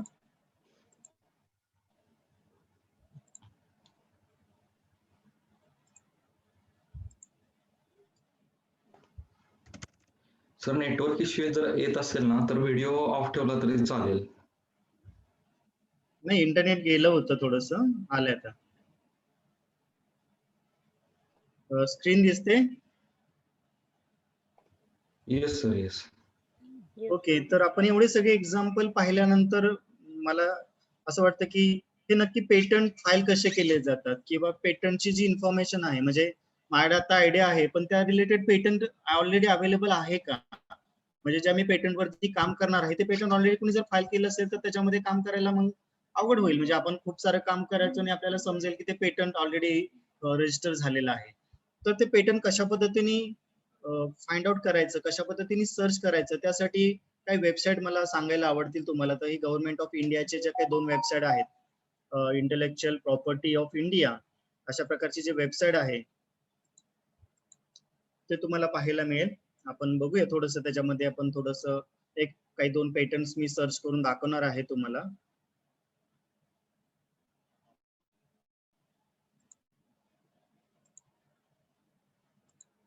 ठीक आहे, बघा.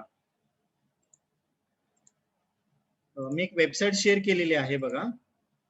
वेबसाईट मध्ये तुम्हाला जे काही इन्फॉर्मेशन दिसते, वेबसाईट दिसते, त्या वेबसाईट मध्ये तुम्हाला आपले इंडियन गव्हर्नमेंटचे जे काही पेटंट रिलेटेड जे काही वेबसाईट इन्फॉर्मेशन तुम्हाला दिसेल, त्याच्यामध्ये पेटंटचे ऍडमिनिस्ट्रेशन, पेटंटचे ऍक्ट्स, पेटंटचे रूल, त्याच्यामध्ये पब्लिकेशन्स, या प्रकारचा डाटा तुम्हाला दिसेल. History of payment, patent system जे काय आहे ती दिसेल. आणि इंटेलेक्च्युअल प्रॉपर्टी ऑफ इंडिया जे आहेत, ऍक्च्युली मला जे काही सांगायला आवडेल आज ते म्हणजे हे आहे बघा. पेटंट सर्च कसं करायचं, पेटंट रजिस्टर कसं करायचं, आपण पेटंट फाईल केलेलं जे आहे त्याचं ऍप्लिकेशन स्टेटस जे आहे ते ऍप्लिकेशन स्टेटस कसं बघायचं, त्यासाठी ही वेबसाईट तुम्हाला दिली जाते.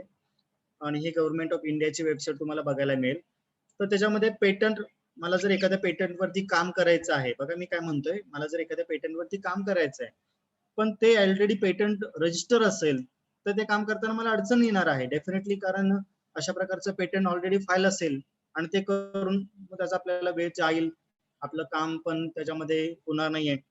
तर त्यासाठी आपल्याला पेटंट कसं सर्च करायचं हे मी तुम्हाला दाखवणार आहे. एक एक्झाम्पल मी घेईन या ठिकाणी.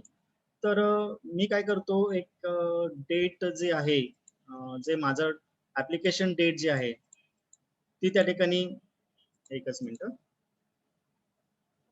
मी जे पोर्टल दाखवतो ते दिसतंय सगळ्यांना?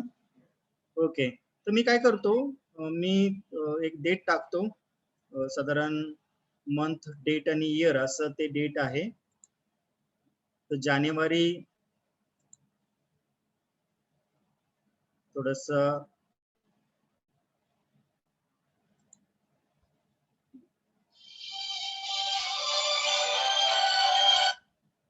जानेवारी,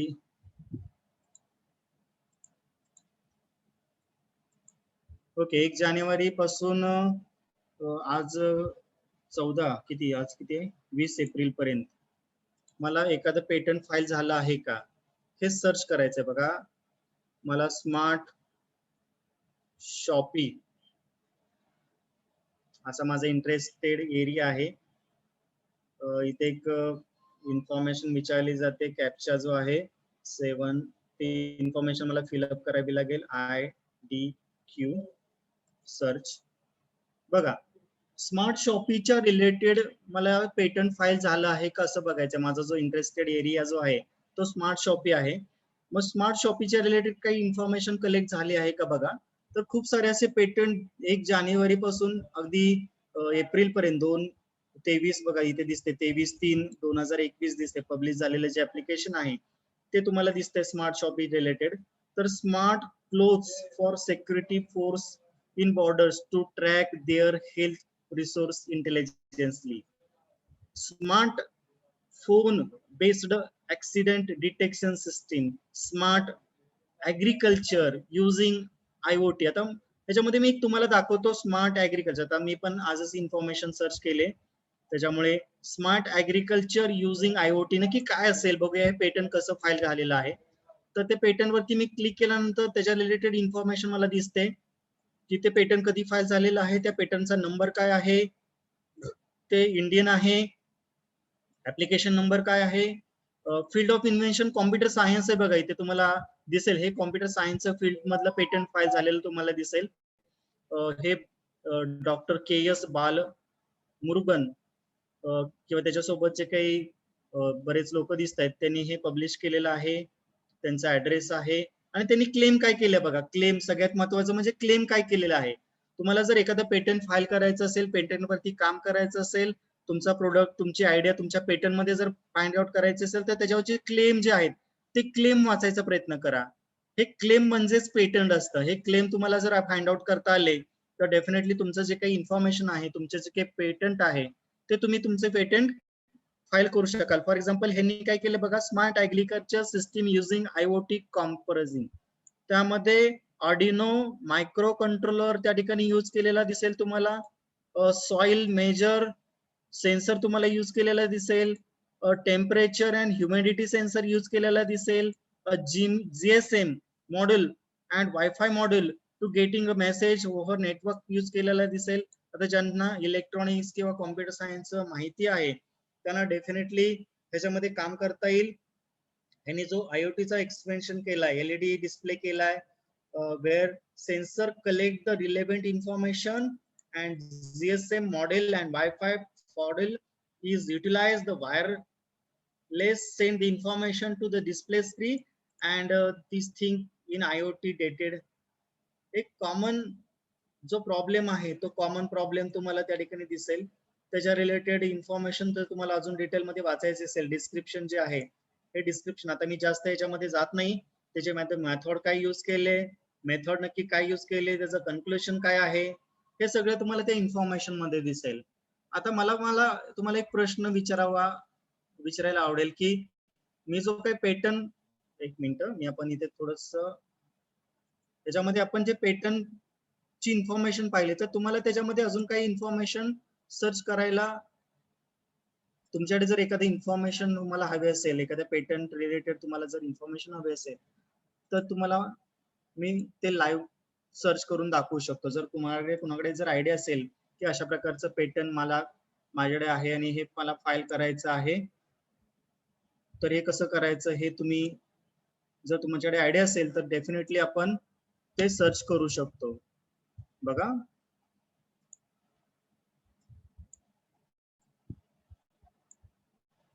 हॅलो,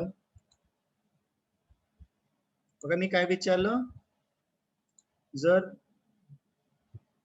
तुम्हाला त्याच्यामध्ये काही पेटंट फाईल झालेले जर अजून एक्झाम्पल सर्च करायचं असेल तर तुम्ही विचारू शकता मला कशा पद्धतीने पेटंट सर्च करायचं. मला इंटरेस्टेड टॉपिक हाच मला दाखवायचा होता की तुम्हाला तुमच्याकडे जी काही आयडिया असेल, तुम्हाला जी काही इन्फॉर्मेशन तुम्हाला हवी आहे त्या रिलेटेड पेटंट नक्की कसं फाईल होतं, कशा पद्धतीचे पेटंट, तुमच्याकडे ज्या काही आयडियाज आहेत ते ह्या फॉर्म मध्ये जर तुम्ही टाकल्या, ही वेबसाईट मी आपल्या चॅट बॉक्स मध्ये शेअर करेन जेणेकरून तुम्हाला हा जो काही वेबसाईट आहे तो यूज करता येईल.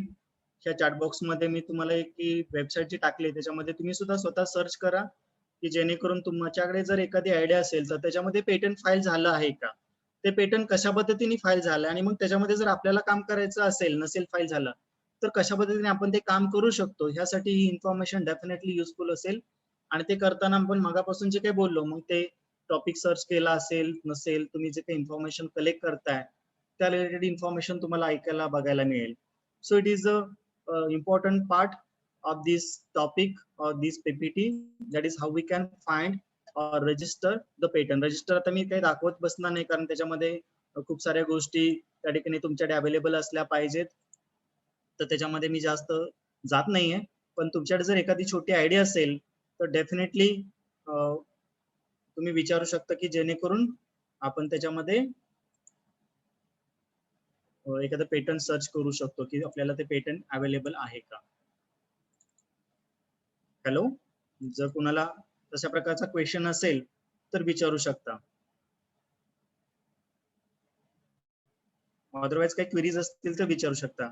आपण जे काही इन्फॉर्मेशन शेअर केली त्याच्यामध्ये आपल्याला जर एखादा पेटंट फाईल करायचं असेल तर ते सर्च कशा पद्धतीने करायचं हे सांगितलं मी. त्याच्यामध्ये पेटंट ची जी काही प्रोसेस आहे, तुम्हाला स्टेप ज्या काय आहेत त्या कशा पद्धतीने इम्प्लिमेंट करायच्या ते आपण डिफाईन केलं. त्याच्यामध्ये जर काही कुणाला क्वेरीज असतील तर विचारू शकता.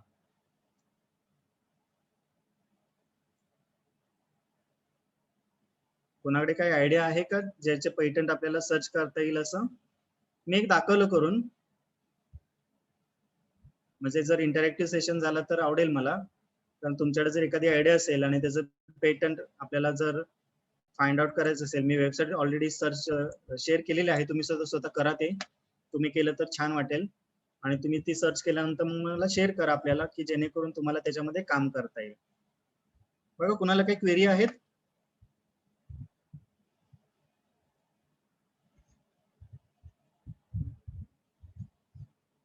हॅलो,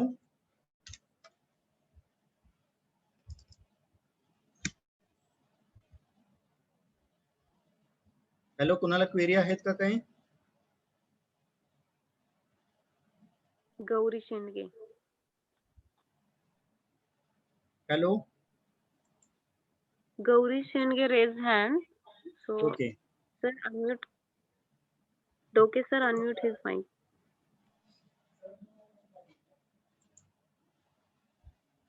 हा, केलंय त्यांना बघा.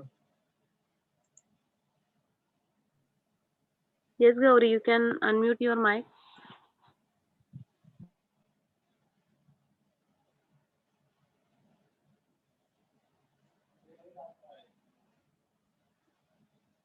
काशिद मॅम आहेत. हॅलो, हा, बोला ना मॅम.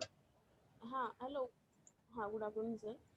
माझा असा प्रश्न होता की जेव्हा आपण पेटंट जर सपोज मी एखादं क्रिएट केलं असेल तर त्याचं काय क्रॉस व्हेरिफिकेशन पेटंट सपोज माझ्याकडे एक आहे, म्हणजे ती आयडिया मी सर्च केली तिथं अवेलेबल नाहीये किंवा त्याच्याशी रिलेटेड काही वर्क झालेलं नाहीये बरोबर. आणि त्याच्यावरती मी एक पेटंट तयार केला, तर तो क्रॉस व्हेरीफाय कोण करतं की म्हणजे त्याला पेटंट ॲज असं डिक्लेअर करतं की this will be considered as a patent, means this idea this project, this research will be considered as a patent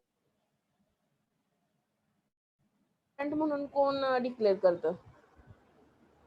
म्हणजे आपण जे म्हणजे पेटंट की फाईल सपोज करणार मी एक आहोत छोटा प्रोजेक्ट केले, ते पेटंट म्हणून डिफाईन कसं तर करायचं? त्याला मान्यता कोण देतं?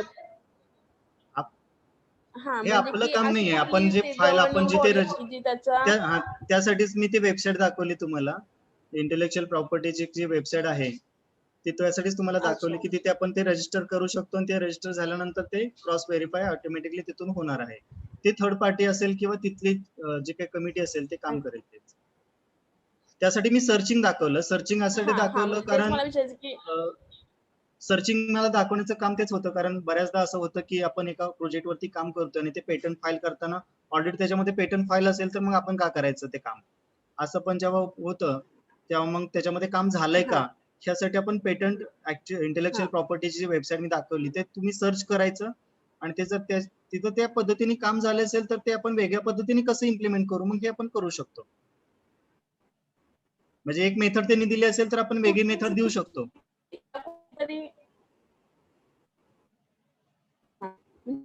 असं की जसं एक्झामिनर एक्झामाइन करतात तसं ना? नाही, हे एक्झामिन नाहीये, प्रोसेस आहे. त्याच्यामध्ये आपण जे काही क्लेम्स करतोय हे क्लेम्सच महत्वाचे आहेत त्याच्यामध्ये. हा ते क्लेम डिफाईन करतानाच ती ओके, काळजी म्हणजे घेणं त्याला काही गरजेचं असं आहे. प्रेझेंटेशन द्यायला लागत नाही. नाही नाही, प्रेझेंटेशन द्यायची गरज नाहीये याला. आपण त्या फॉर्मॅटमध्ये त्यांचा जो फॉर्मॅट आहे त्याच्यामध्ये ते सगळं डिफाईन करून त्यांना ते सबमिट करावं लागतं. आपल्याला फॉर्मॅट दिलेले आहेत ऑलरेडी अच्छा, त्यांनी. Okay okay okay, thank you. Kashid ma'am ना काहीतरी अच्छा विचारायचं आहे. Okay okay, thank you sir. Kashid ma'am.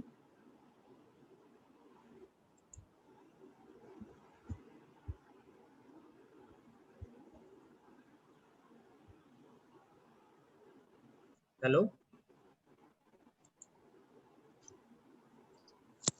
Yes, sir, you are audible. नाही, Kashid. Hello sir. Hello.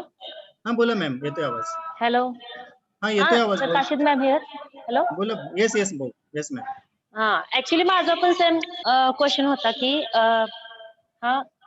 Actually माझं जे काम आहे ते पब्लिश केल्यानंतर मला पेटंट करायचं असेल समजा, ठीक आहे, तर ते काम ते व्हेरीफाय करणं म्हणजे त्याच्यासाठी काय स्टॅबिलिटी चेक नंतर करून पण मला वाटतं की पब्लिक लागते कशासाठी त्यांना करेल? का पब्लिक की बाबा आपण जर ते पब्लिक केलं तर त्याचं पेटंट कसं फाईल होणार मॅडम? नाही, ते जिथं आपण फाईल करतो ते रिचेक करतात का स्टॅबिलिटी त्या मटेरियलची, नक्की किंवा ते नक्की नंतर मॅडम. आपल्याला वर्क नक्की. करून? Yes ma'am. Yes ma'am. Okay okay sir, thank you sir.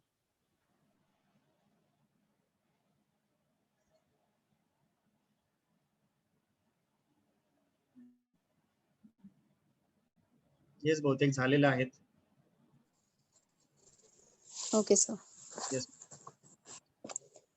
Thank you, sir, for your inspirational talk with the different examples and interesting, beautiful patent examples. Mm. Is there any chat? Sir, please share your number अरे वा. नक्की नक्की, काय नाही, problem नाही. in the chat box. ठीक आहे.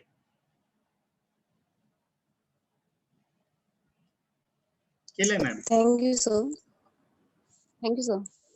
Now I request to Mr. C.R. Shinde, sir, to express the vote of thanks. Hello. Yeah.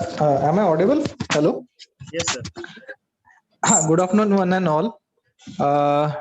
Today's chief guest, Honorable Mr. Swapnil Khandagade, sir, and Mr. R.P. Wagmare, sir.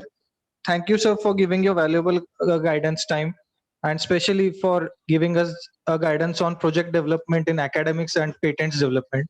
With your lecture, I wish that the students of the college will be able to develop their projects with the help of college in academics also, and with the respect of that project development, they can even try to make patents that will be beneficial for them and for their future. So I pull over to ma'am. I thank you everyone for giving the wonderful lecture. Thank you, sir. Yes, ma'am. Over to you. Thank you, sir. Let's start our next session. Yes, madam. Kokate sir is there. Okay, sir. Over to you, Priyanka ma'am. Kashid ma'am.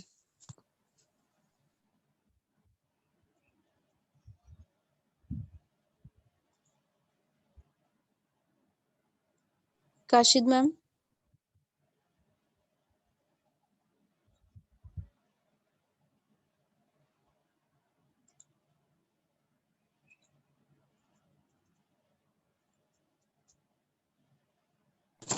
Okay, so we start our next session, that is for this second day and 2 days workshop on this PD3P4 for UG and PG students.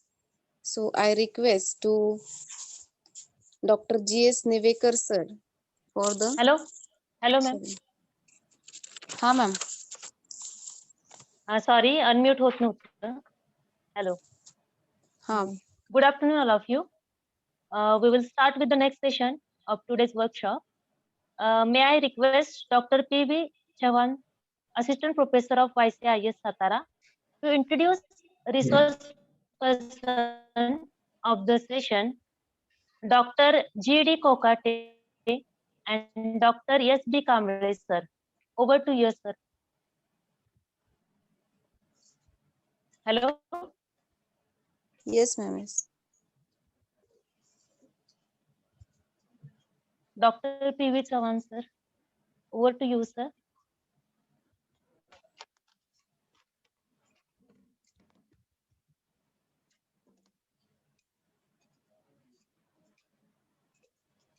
Hello.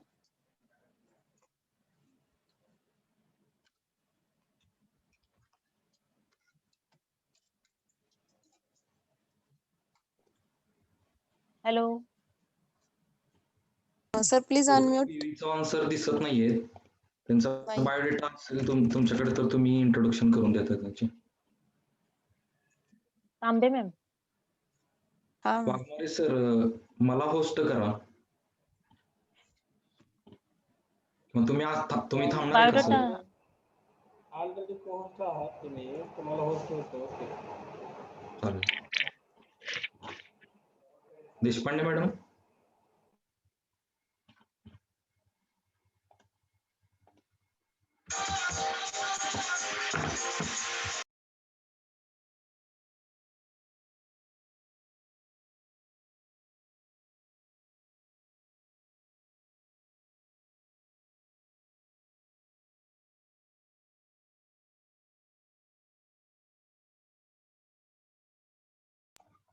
Just a minute.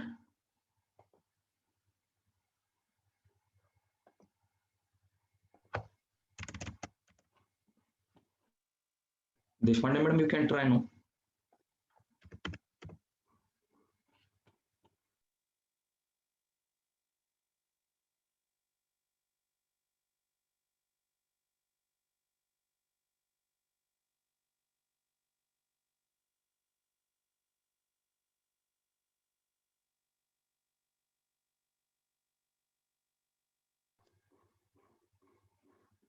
Madam आवाज येत नाहीये अजून Deshpande madam.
Sir मॅमला unmute करा. निवेका sir. हो केले.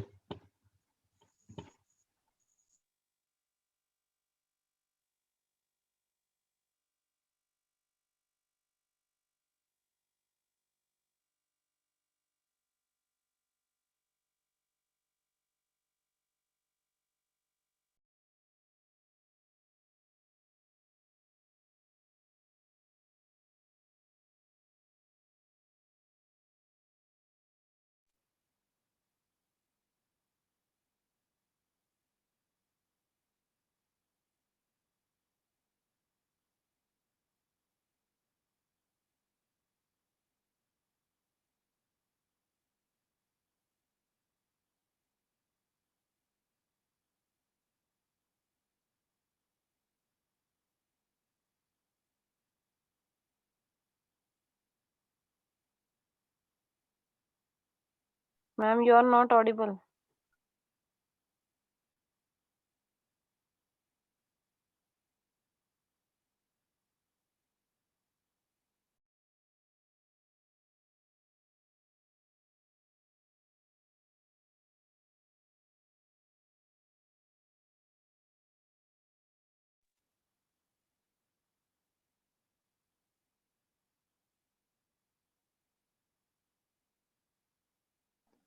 Okay madam. Deshpande madam चा काय आवाज येत नाहीये. ठीक आहे.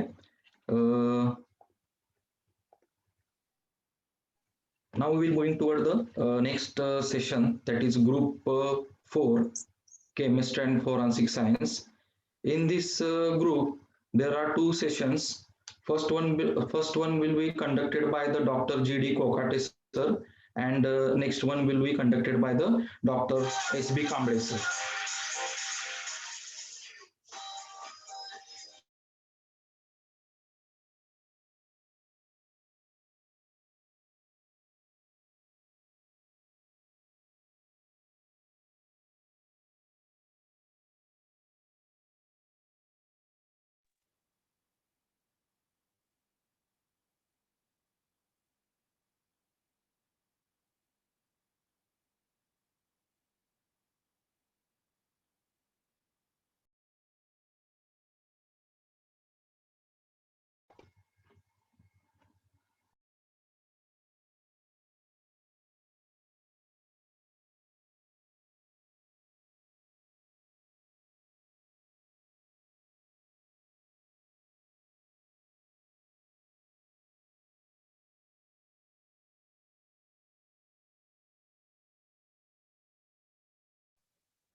Hello, sir.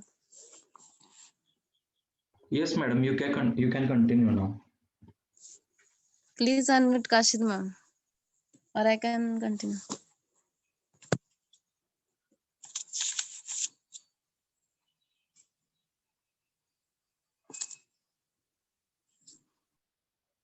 Hello. Yes, ma'am. Now I request to Dr. G.D. Kokate sir to guide us with topic a way to become research trainer. Over to you, sir.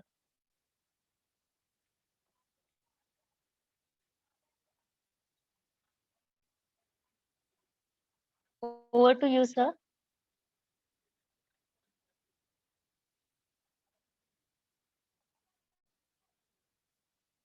Hello. Yes, thank you, madam. Am I audible? Yes, Yes, sir, sir. you are audible. First of all, I welcome you on behalf of organizing committee, and I would like to say that Dr. G.S. Kokate sir have completed his PhD from NCL and Pune University. He have qualified CSIR, NET, JRF, as well as the SET examination from Pune University. He has qualified GATE examination from Madras, IIT Madras, and he have published 3 papers in national international journal, as well as he have presented 8 papers in national international conference, and most importantly, Dr. Kokate sir have filed 1 patent. That means he published 1 patents, and I'm glad to that Dr. Kokate sir have accepted our invitation, and I request him to guide our students and mentors. Over to Kokate sir. Thank you, sir. Sir, can I keep my camera off so can I have a good strength of network? Yes, sir, definitely. Good, sir. Have you made me co-host? Yes, sir, I have made you already. Okay, thank you, sir. So thank you for the good introduction. Good afternoon, one and all. Respected personalities and students. First, I would like to thank Honorable Principal Dr. B.T. Zadov sir, Chairman of PD3P4 committee, for giving me this chance to express my thoughts on this ongoing workshop, PD3P4. So I am sharing my presentation. Just let me know Is it visible to all? Yes, sir, it is visible and clear. Okay, thank you. So this is second day of the today's workshop on the project design, develop, demonstrate, patent, prototype, presentation, and publications. In short, it is PD3P4. And my topic is PD3P4, a way to become a researchpreneur. Okay, so I'm going to express my thoughts on this point.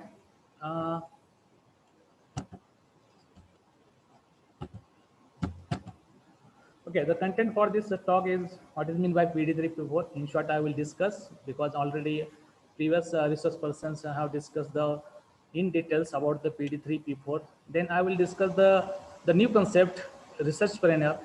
Then the next third point is about the process of conducting research. Under that, I will discuss the research, how to write a research proposal. And once you complete your research, then you go for the publications. So in publications, we have options. Either you can go for the patent and then research journals. So this is the outlook of my topic. In short, I would like to discuss the one slides about the career in research. As we know that we have the MSc as well as the BSc students. So this slide is for the BSc students. So they will know that what are the opportunity for the researcher once they complete their PhD. So with researcher, we have a lot of opportunity. Like after PhD, you can go for the postdoc. It will not be a group leader, but you can continue a postdoc in foreign countries, so you can earn a lot of money. Okay, so this is the first sector you will go. Second is the independent research fellow. Okay, once you have the enough knowledge of the research, okay, after PhD or postdoc, you start your own research independently. So you can be a group leader. And this is the main line about Taki. Then you can go for the academic, like lecturer, assistant professor, associate professor, or you can go into the National Research Institute, where you can, as a scientist, you can work there. So this is the third sector. You can go there. Otherwise, you can try your luck in the research industry, where you will do your job for the research for the industry. Then next is you can work as a editorial work for the journal and publishers. So here you can access others journals and you can give your comments on that journals. The next option for the researcher is the patent writer. So once you have a good knowledge of the patent and research, then you can become a patent writer for the others and you can earn the money.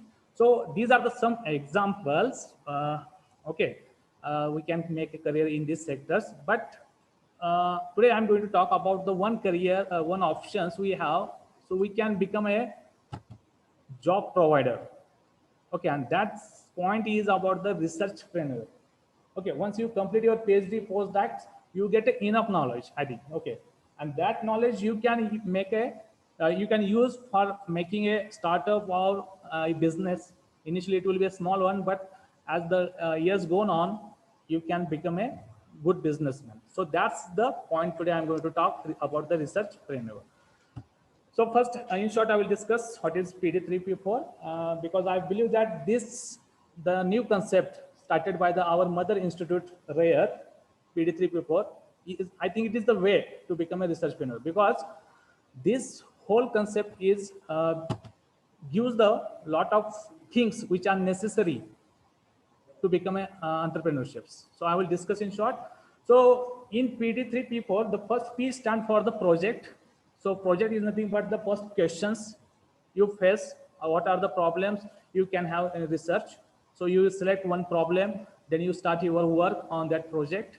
Okay, once you have problems or project, then you can start your design.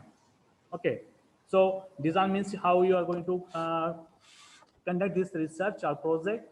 Okay, then development. So for this conducting design project, what are the requirements you need to complete the project? So what are the sources you need for this project? Okay, then it is a demonstrate.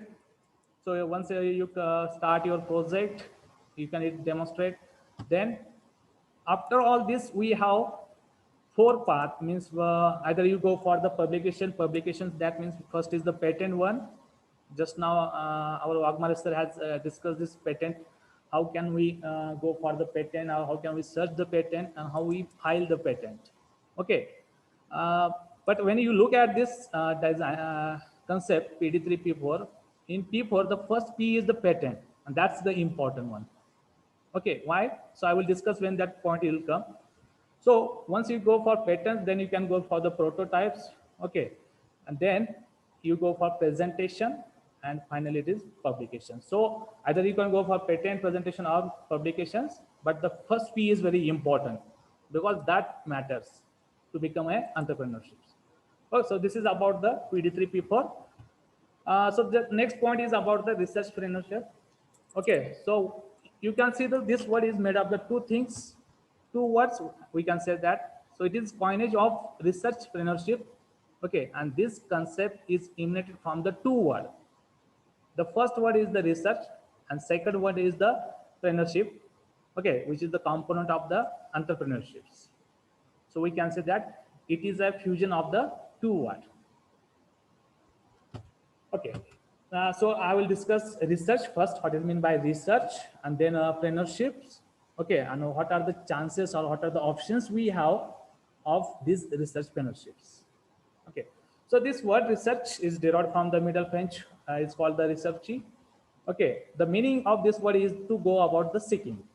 Means when you have the problem, okay, you can face many problems, whether it is maybe scientific or social problems. So once you have problem, you go for the its answer. Okay, so research is nothing but the to go about seeking, and this word is compound of the researcher. RE plus searcher means research. Okay, so this is the history of this word. So once you are a researcher, okay, but this researcher requires a commitment. This is not simple. Okay, you can say that I am a researcher, but not, no. This is not simple as that. So researcher, you need a commitment. Okay.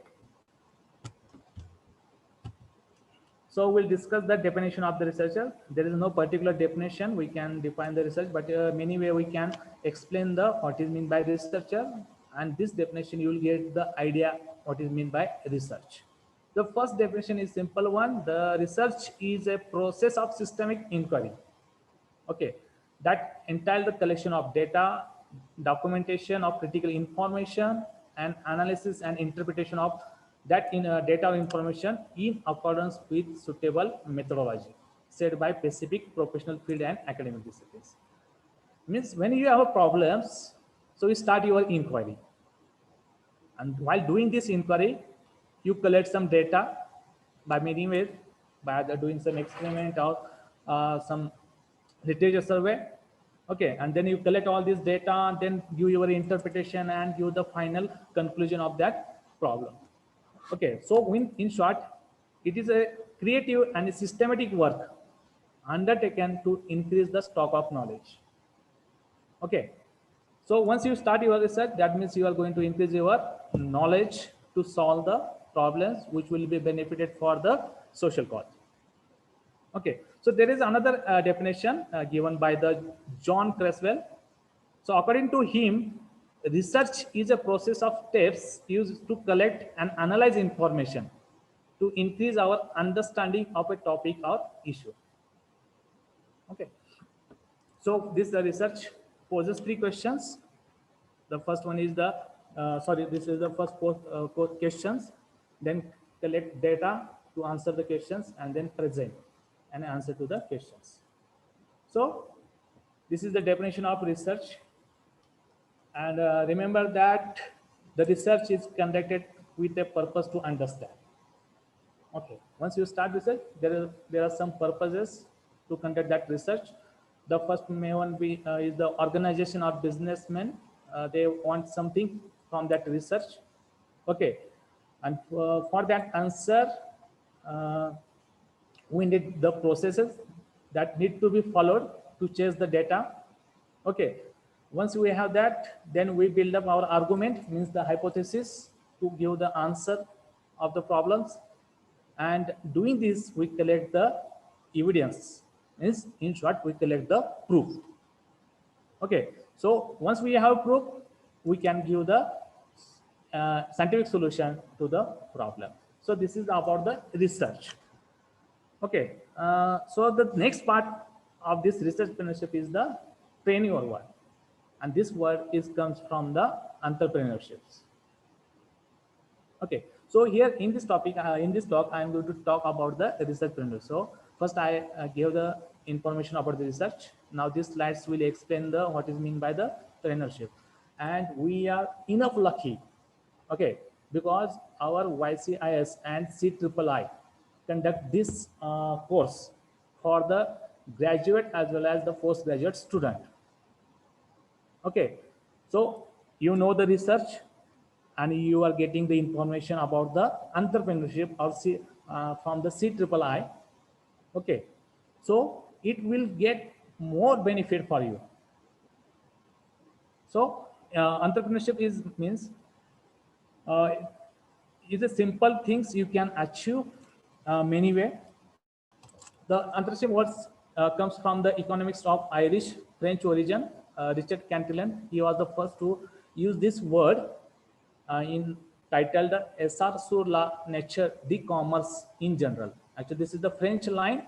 Its meaning in English is essay on the nature of trade in general. Okay, so he is the first to use this word, and its definition, like the research, we can explain the research in many ways. Similar, the entrepreneurship doesn't have any single definition, so we can express this by many ways, and one of the definition is here. The entrepreneurship is concerned with the activities that encompass the discovery, assessment, utilization of opportunity to introduce new goods and services, applying newer ways of organizing, marketing, processing raw materials through concerned efforts that previously had not been used. Okay, in short, just if you have good idea, okay, then you can bring that idea into the society for the benefit of the society, and in return you can get the lot of money just by doing some business. So entrepreneurship in Marathi it is udyojak. Okay, so once you have a research plus entrepreneurship, then you get a lottery.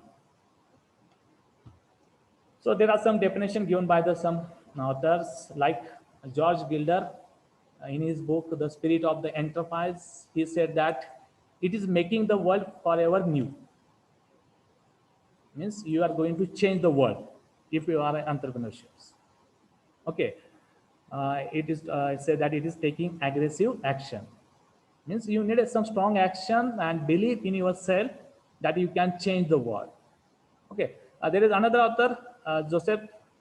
He said that it is destroying the old order and creating new ones. Means, so whatever we have currently, the facility or things that can be destroyed by the newer one.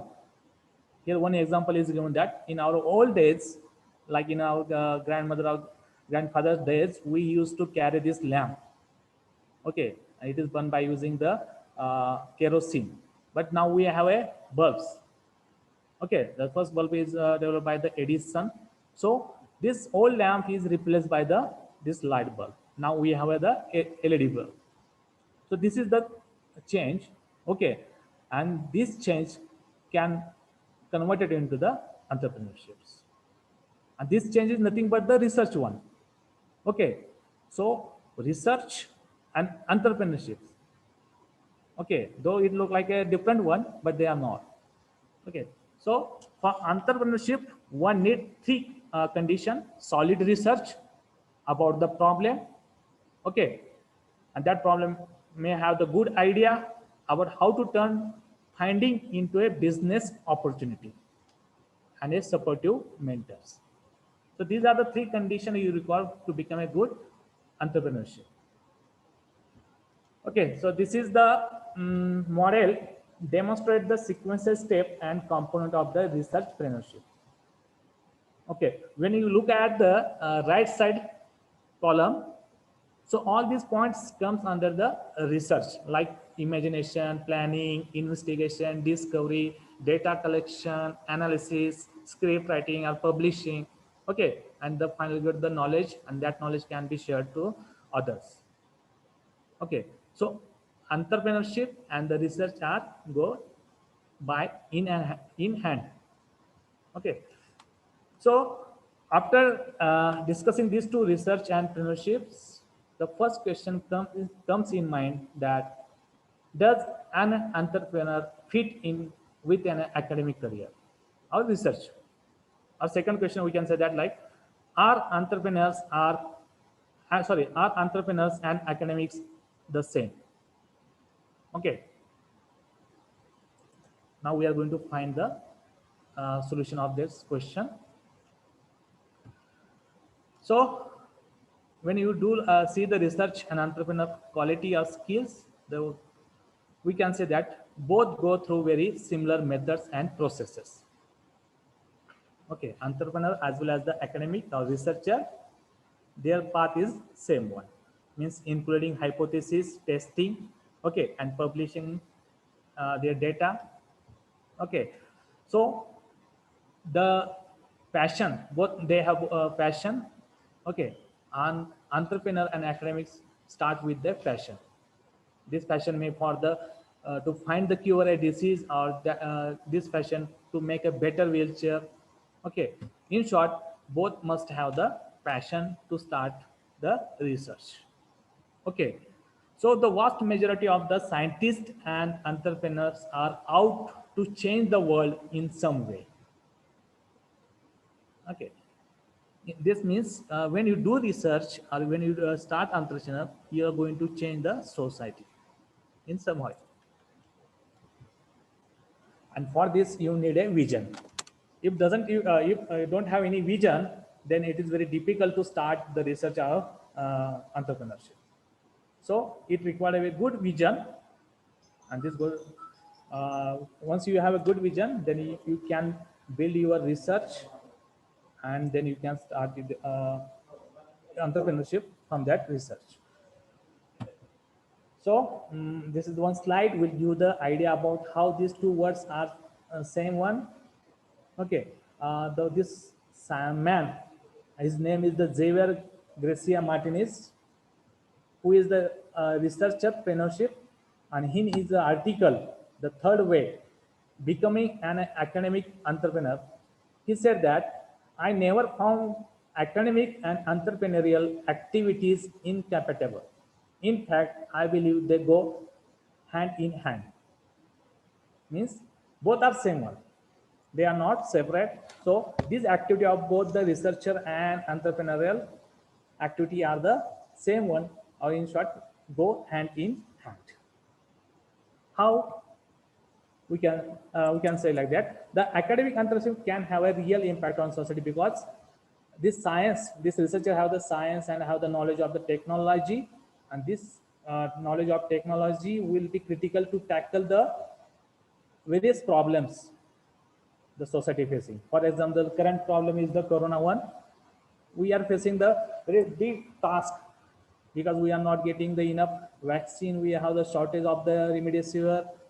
So these are the problems, and one who have the knowledge of science and technology, maybe it is a single person or group or company, they can solve the problems.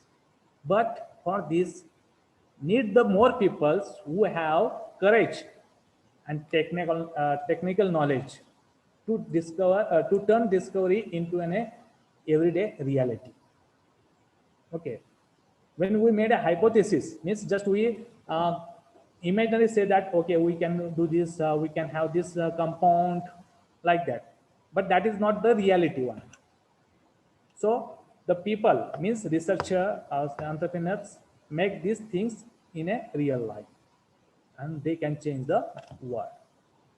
So one survey conducted by the Max Planck study, they say that 1 out of 4 scientists Okay, so 1 out of 4 scientists who have patent, they establish their own business.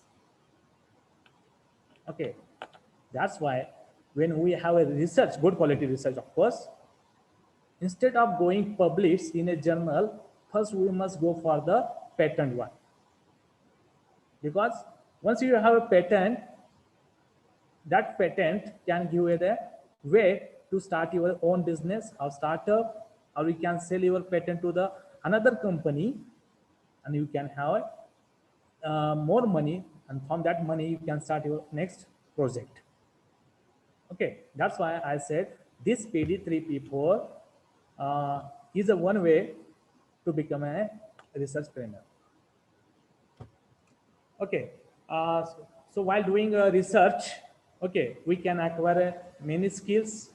For examples, skill to take the research idea to the market, and the persons who are doing research, they know how to do the work with limited funding. Okay, so researcher who don't intend to pursue career in academia, suppose you are not interested in this academic field, then you can go in an industry, or you can start your own firm or startup.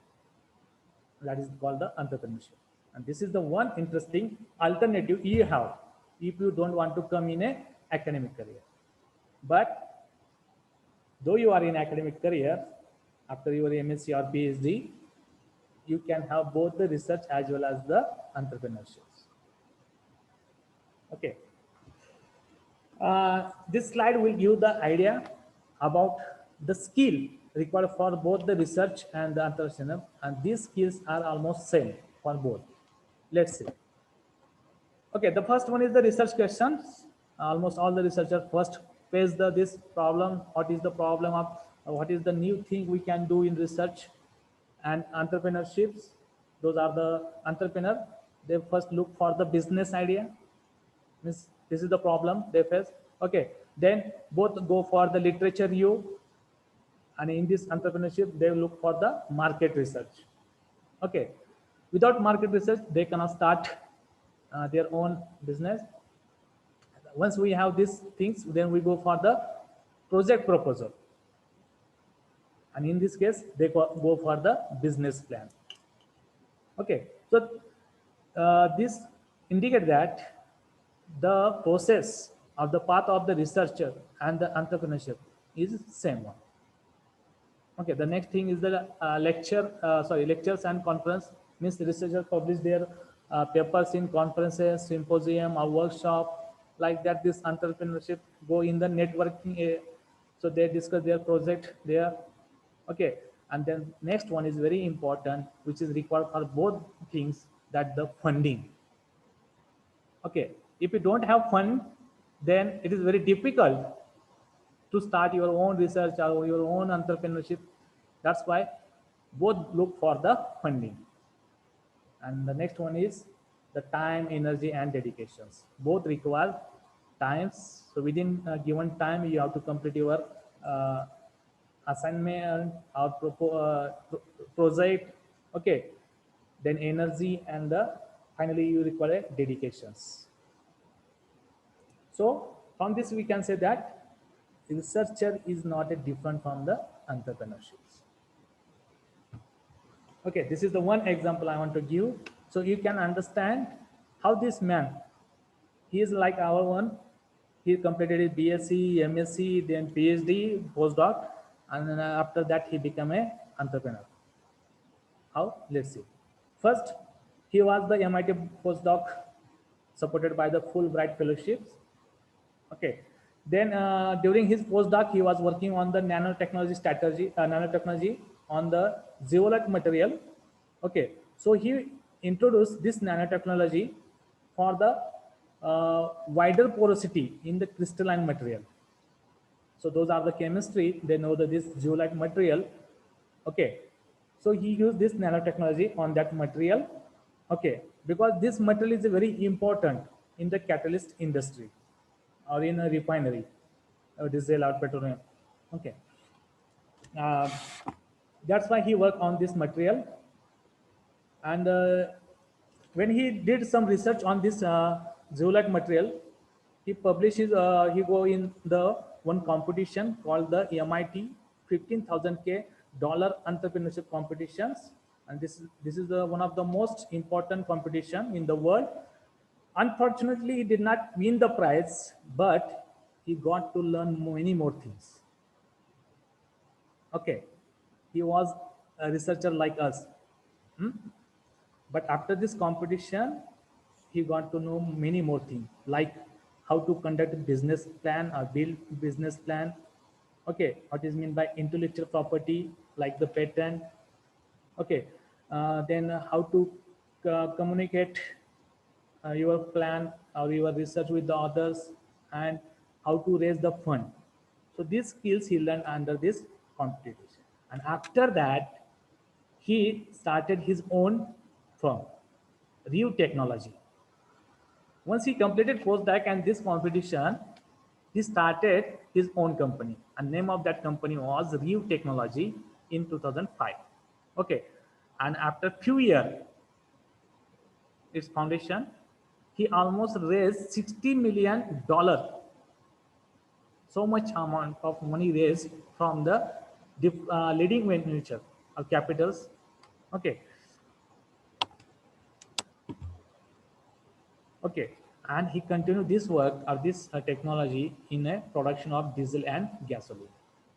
Now he's one of the successful CEO of that company. So here I want to say that though you are a researcher, okay, but you have a courage, creativity, then you can become an entrepreneur. Okay. Now the third part of the talk is about the research, the process of conducting research, how you are going to conduct your research, and that is very important because you have the knowledge of the research, how to choose the problem, what are the idea you can use. Once you do this, then once you have a patent, then the next step, the next way is very simple. That's why one must know the process of conducting research. This is some diagram which is about the research process. There are 6 figures and 6 numbers. Okay, so just you have to arrange these figures according to the first, second, third, fourth, fifth, 6 steps. Okay, they are randomly, these images are randomly one. So just we have to arrange in a sequence. The first figure is the plan your experiment. Second is the experiment, collect data, record data, then come to conclusion, research your topic, and final figure is the think of an idea. Okay, so these are the image. So I'm asking you, what will be the first step in the research process? So those are the BSc students. They can give the answer.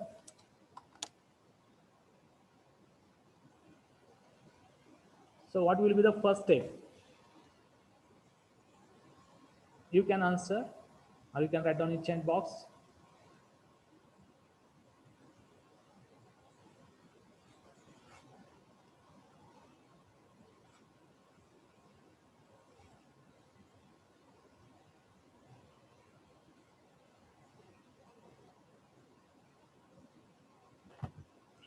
Okay,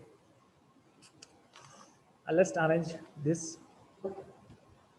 So the doing research of the first step in the research process is the think of an idea. You must have an idea to start the work. Okay, idea means the problems. If you don't have any problems, okay, then you can start your research. Then once you have a problem or idea, then you can look for the topic. Then you can see what is the topic of that research. Then you can plan your experiment according to that topic or problems. Okay, then you start your experiment. The next step is the collection of data. Okay, and final step is the conclusion. So this is the research process. Okay, once you go through this, you end up with a good result after that research topic, and you can go for the publications. Okay, so here we'll discuss in short the process of research. The first step is the research problems. So the next one is the literature. The third one is the research purpose. What is the purpose of this research to carry out? The next one is the experimental and data collections. The next step is the analyze and interpret data. And the next one is the report and result. Okay, so the first step in the process of research is the finding the problem, research problems. So first specify the problems. Okay, we can have many problems, whether it is scientific or social problems. We can look at all these problems and we can select our research work. So once you have problems, then you can mention the need to study the problems. So what is the important, why you have taken this problem for the research work. Okay, then literature. So this is very important step. Okay, if you don't do any literature survey, then it is very difficult to conduct or to carry forward the research. And this literature, okay, literature means you are going to find the what have done on this same problem, on that problems. Okay, and these resources for the literature, you can look into the books, journal, or electronic resources. Then next is the research purpose. So what is the purpose to taking this research? What are going to solve, or what are going to give the output of this research? So identify the purpose statement. Okay, so once it is done, then okay, you go for the experiment work, or we can say that stable work. Okay, so for this experiment, you decide what the methods you can use and how you can collect the data after this experiment. So for this, you can fix your instruments or procedures to get the maximum accurate data for your research. Okay, once you have a data, okay, so we represent this data in a table, a figure, and picture. So we can easily analyze all this data and give the interpretation of that data. Okay, so in interpretation, you come to the conclusions for that problems or research topic. Okay, once it is done, then finally is the report results. In short, is publications. And this need for publication, you structure the report, write the report sensitively and accurately, so it can have a good impact and it will get the publication, whether it may be a patent or a journal. Okay, so overall, this is the process of research. For this, okay, you have a now research, let's say. You have got a one problems and you very eager to solve that problems. But just thinking or having the problem doesn't mean you can carry the research. You need some fund. Okay, if you don't have any fund, then it is very difficult to arrange all these things. Means you cannot develop your project. For development, you need some funds, so you can arrange the chemicals for the chemistry student, or so you can have some instrument facility. Okay, and for this we need a fund, and for this we have to write a proposal. Okay, once you have a proposal, okay, so you can present this proposal for the funding, either for the government or institute. Our institute can give the fund. Okay, so we need to write a very good research proposals. So what is the research proposal? So this research proposal is a document proposing a research project. Means you are going to present your research project in a document form. Okay, and this research project is a concise and coherent summary of your proposed research.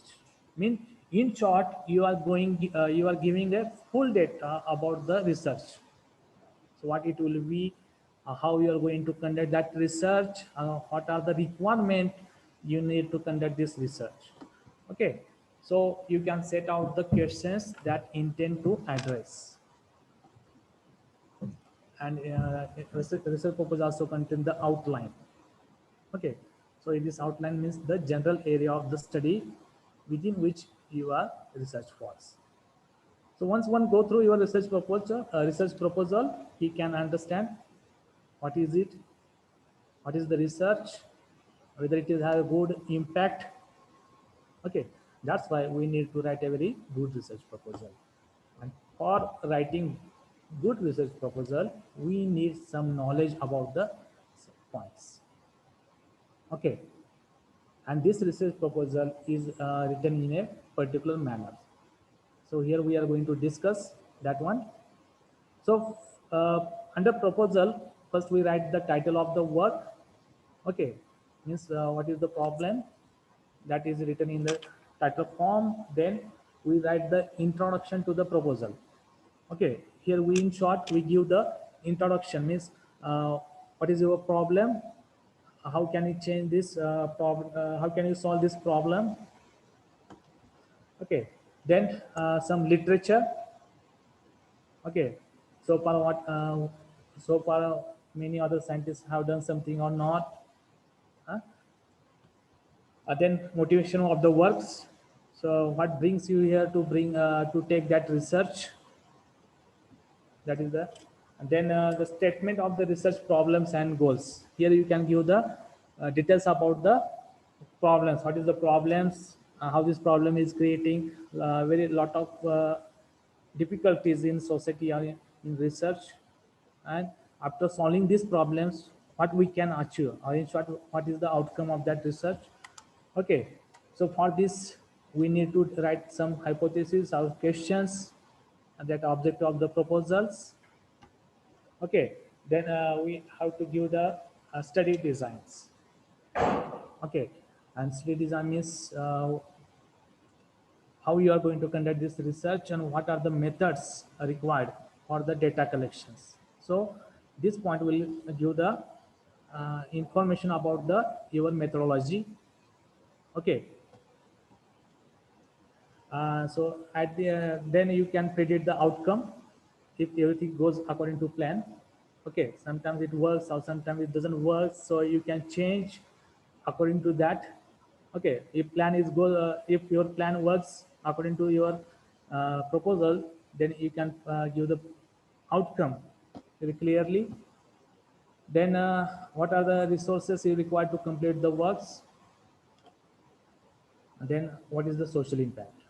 Okay, means once you solve these problems, okay, so what will change the current scenario. Then next thing is the important thing about the timetable of activity.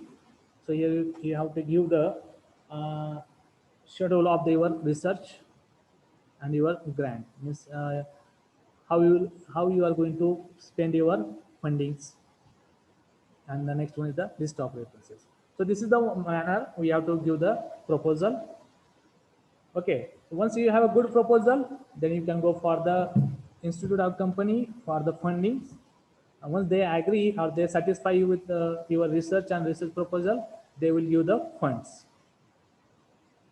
Okay, now the next part is about the publication. Okay, you have a research problem, now you have research proposal and you started your research and you completed your research. Okay, the next thing is very important, is publications. Okay, so publication means to make scientific information publicly available.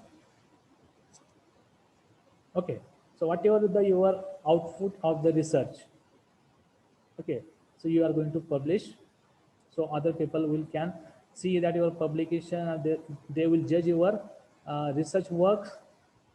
Okay, and they can evaluate the quality of the research. Okay, so a very important thing about the publication is the this publication form the basis for both the new research and the application of findings, and they can affect not only the research community, but also indirectly society at large. Okay, so this is about the publications. Now, where we can publish our research or outcome.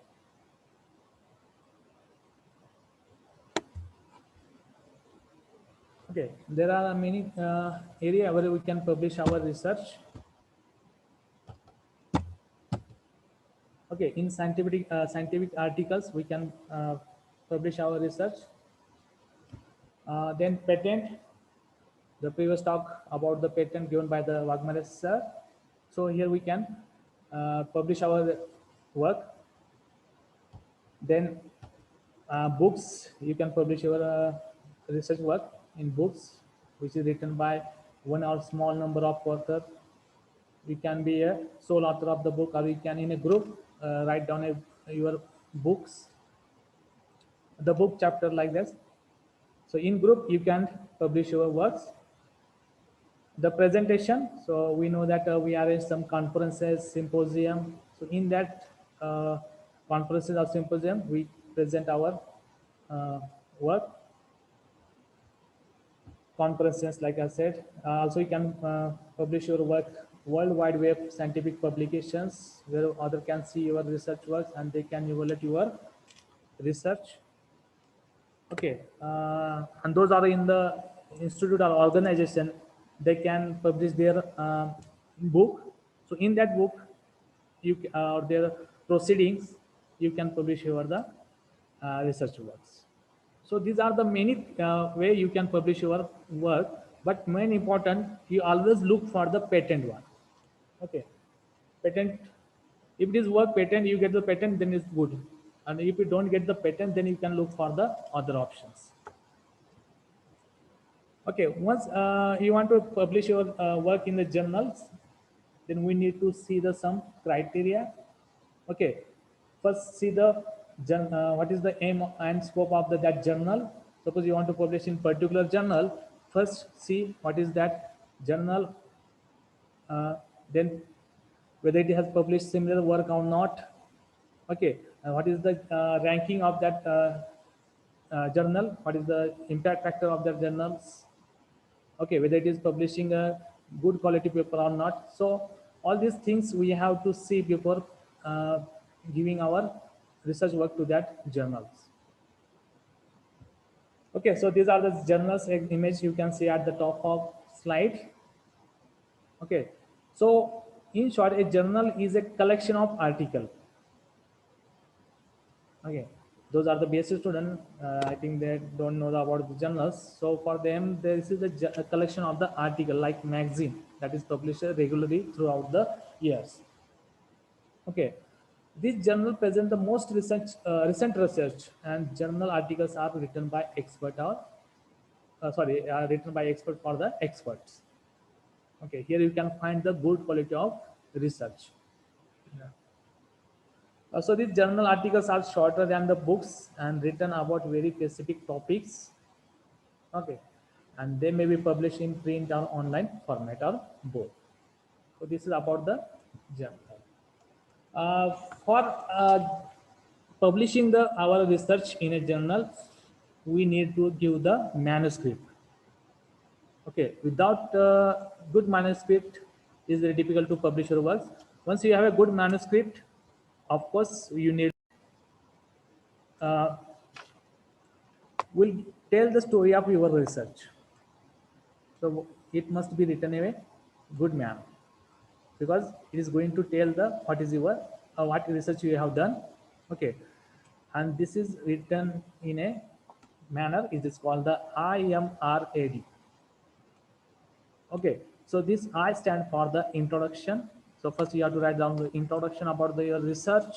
Okay, M stand for the material and methods. What are the what are the chemicals or other materials you have used? What are the methodology or instrument you have used? Then R, okay, is the about the result. Then D, discussion and conclusions. And finally, the acknowledgement and references. So we have to write down the manuscript before the giving to the journal. Okay, now this is the process of publishing your research in a research journal. Okay, so these are the steps. The first is the original research works. You do your work, then you write down your manuscript. Okay, then this manuscript is submitted online to that particular research journal. Okay, then their committee they decide, they check your manuscript. Okay, and they can they give their decision on your manuscript. So that decision may be either accepted one, okay, or decline one, or revise one. Okay, if it is a very good quality research and well mannered written manuscript, okay, then they can accept directly, but they feel that there are some changes needed to be done, they give some revised. Okay, so we have to revise our manuscript, then we have to follow these steps again. Okay, once they accept, then it is published one. So these are the steps from manuscript to publish.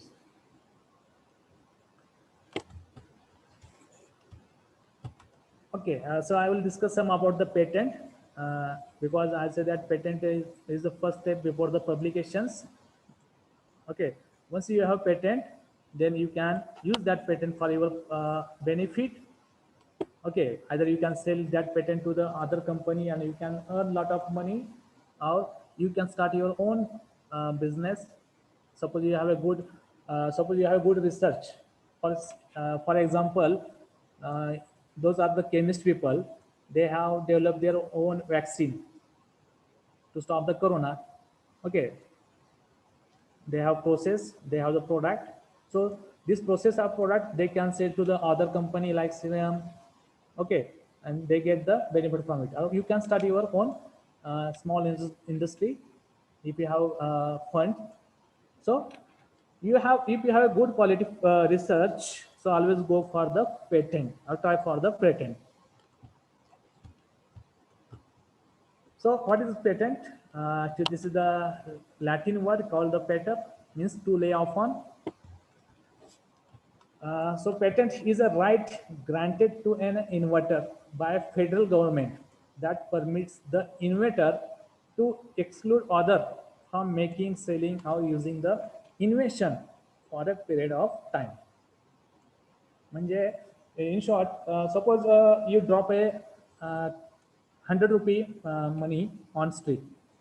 Okay, and when you come back, that money will not be there, or you cannot claim to anyone. Okay, that is my money, give me back. You cannot claim because you doesn't have any right or property right.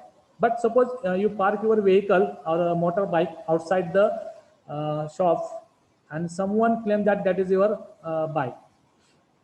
But you can say that no, it is not your bike, it is my bike because I have the document. Okay, and that documents indicate that this car or this motorbike is belong to you. Okay, in short, it is called the grant. Okay, right, that is your bike is belongs to you. Same way, we have the intellectual knowledge, means the suppose you develop one process and you want to take the right for that process or product, then we must go for the patent. That is the way we can claim that this idea or this process or this product is belong to mine, and nobody take or nobody can get benefit from that without my permission. If they want to do the they want to take the applications of that your product or process idea, they first have to take the permission from you. And if they don't, okay, then you can claim or you can appeal. That's why patent is very important one. Okay, so a patent provides the inventor exclusive right to the patented process Okay, it may be design or invention for a certain period in exchange for a complete disclosure of the innovations. Remember that this patent is for a particular certain period of times. Maybe it is 20 a year. You can have the right on your process for the 20 years, but you have to uh, renew that patent after every 2 years. Means you have to um, pay the money to keep your patent active. And if you fail to keep the patent active, then it will become open to public. Then you cannot claim on that your patent. As long as it is active, it is belong to you. Okay, so here is the some images, and unfortunately in India, our rate to publish the patent is very low. Okay, so this is the data from the 2017, and you can see that India just publishing 12,000 patent, whereas the China is publishing around 4 lakh. Okay, so where you can take the patents. Okay, these are the some examples, and if your idea or project belong to one of these area, then you can go for the patent. Okay, in your computer software or hardware, a chemical formula processes. Okay, genetically engineer bacteria, plant, animals, drugs, furniture designs, jewelry, fabrics and fabric designs. How you have something new about the musical instrument, then you go for the patent. Okay, so once you have patent, then it is um, not difficult to become a startup or entrepreneurships. Okay, so here are some example I want to give you. The first one is the Mark Ruth, who is the biochemist. Okay, and he has done a lot of work in the this biochemistry, and now he's the director of the Root Lab at the Fred Hutchinson Cancer Research Center. Okay, second example is very interesting one. He is from Indian, the Sebastian Peter, who is the assistant professor at Chemistry Jawaharlal Nehru Center for the Advanced Scientific Research. Okay, and his group done a research on to convert carbon dioxide from combustion fuel into a chemical like methanol. Okay, this is the research one, chemistry research one, and he got a very interesting results to converting carbon dioxide into the methanol, and he got a prize for this research. And after that, he started his one technology firm on that project. Now he's the entrepreneurship. The second one, third example is from ISC Bangalore. His name is the A.G. Ramakrishnan, who is the professor at ISC Bangalore. And he started a small startup. It's called the Ragvega Indian Technology, a startup that offers text-to-speech synthesis for Indian languages. Okay, now he is the CEO of that firm. So if you have a good idea, problems, and you think that that problem can change the uh, society in a different way, then take one that, start your research. Once it is completed, then go for the patent and look for the entrepreneurships. That is the final conclusion from my side. These are the references, and thank you. If anyone have doubts or questions, they can ask.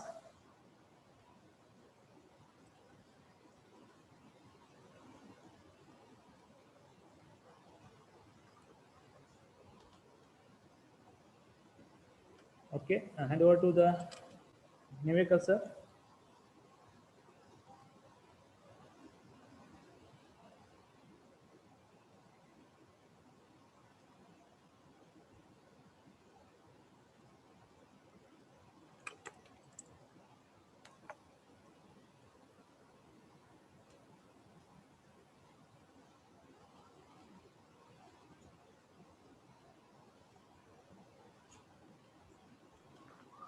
Thank you, sir, for your valuable and inspirational guidance. Thank you, ma'am. Anyone have doubts or questions they can ask? So we'll have open discussion. No, sir, there is no any query.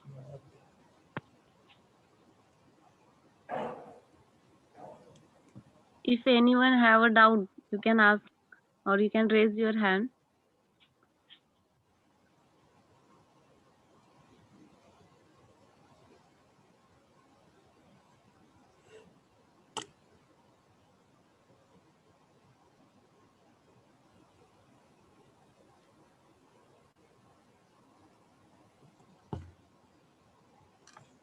If no one have any doubt, then thank you, sir, for your valuable guidance about how research is carried out. Now I request to Dr. P.V. Chavan, Assistant Professor, YCIS Satara, to introduce resource person, Dr. S.B. Kamble, sir. Over to you, sir.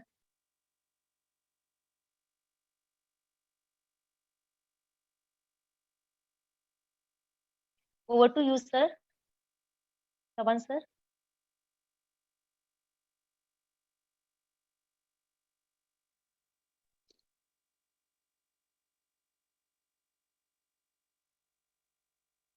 Hello. Hello, good afternoon, one and all. Good afternoon, In sir. the second day,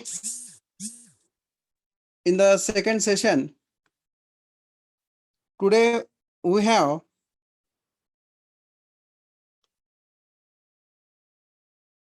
Dr. S.B. Kamble, Assistant Professor of Institute of Science, Satara, as a resource person. And it's my great pleasure to introduce Dr. Santosh Kamble, sir. He has completed his BSc from Tasgao College and did MSc from Shivaji University, Kolhapur in 2008, and then he has completed his PhD under the guidance of Salonke Madam in Shivaji University, Kolhapur.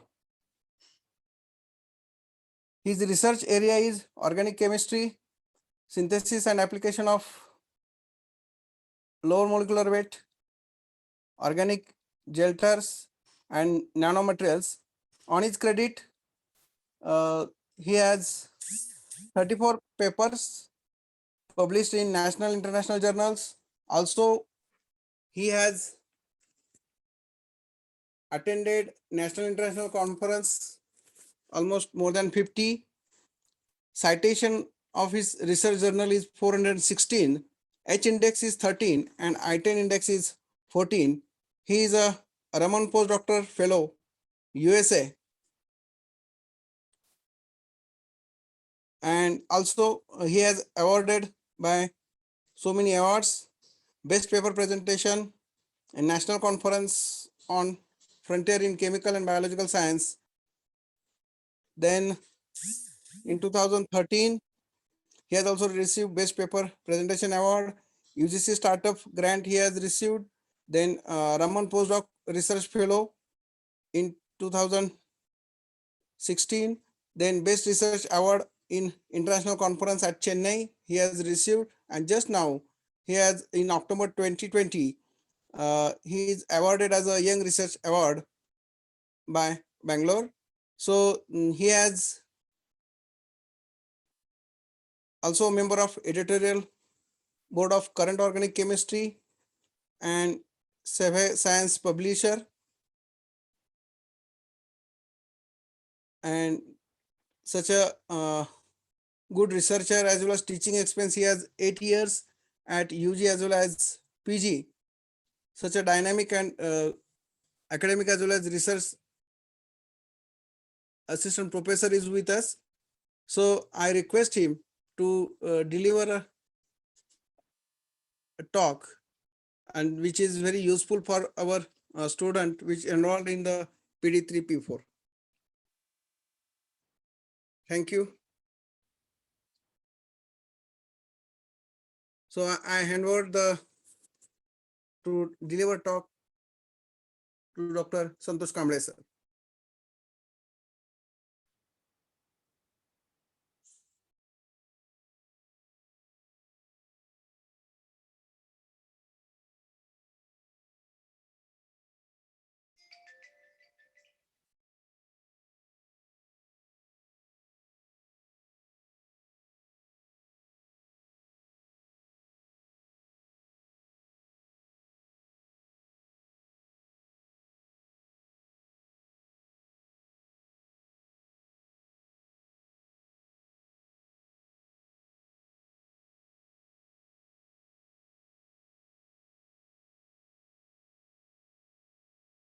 Thank you, sir.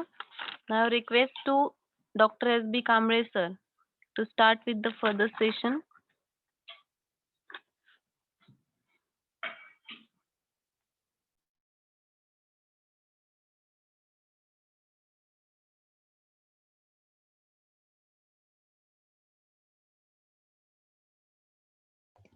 Deshpande madam.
Please wait for the 5 minutes. Due to technical issue, we have to wait.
different resources, and after that you ask the question what I can do on the particular topic.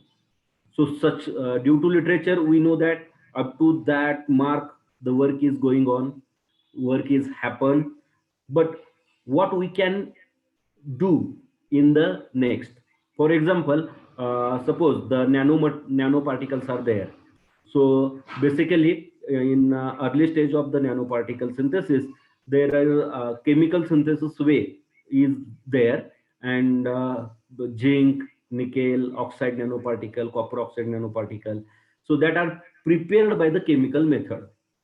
Okay, but when the area is going to explore, at that time, many scientists observe that whatever chemical constituents present for the synthesis of nanoparticle, that also present in what plant material. So they have to choose the different extracts of plant material, and through that they synthesize the different metal oxide nanoparticles. And from that they observe that the different plant materials having ability to prepare the different size of metal oxide nanoparticles. And this is the innovation. This is the innovation. Because of the chemical method, whatever nanoparticle is formed, their size is reduced by what? Plant material, extract of the plant material. So it will be the new innovations. Okay. So by reading the literature and the publication, the definitely student teachers will get the different ideas. Then writing your research proposal. After all, when you ask the question what we want to do on the topic, then you will go for the writing your research proposal. Then attributes of good research topic is what? Capability, and is it feasible? Okay, so this is the important task, because when we want to do something at that time, whatever facility availability, then the characterization methods, that all part we want to see. Okay, so are you fascinated by the topics? So this is the most important. Do you have the necessary research skill? If not, then you try to learn the different research skills. Can you complete the project in the time available? So most of the students UG and PG, they are having time of 1 year, 2 year or 3 year. So you think when you write the research proposal, whatever, how much time we require for the completion of our project, will the research still be current when you finish? So whatever research topic you have to choose at the beginning, so after completion means what? After 1 year, 2 year, 3 year, it will have the some value. If it is value, then and then it is it have meaning to do the research work. So that also you have to uh, focus on it. After completion of our research, that research have some value. Do you have sufficient financial and other resources? Definitely. Our institute definitely provide the sufficient financial resources for doing the project work. Will be able to gain access to data, whatever experiments and results we getting from the different experiments, that compile into the data, and presentation is the important.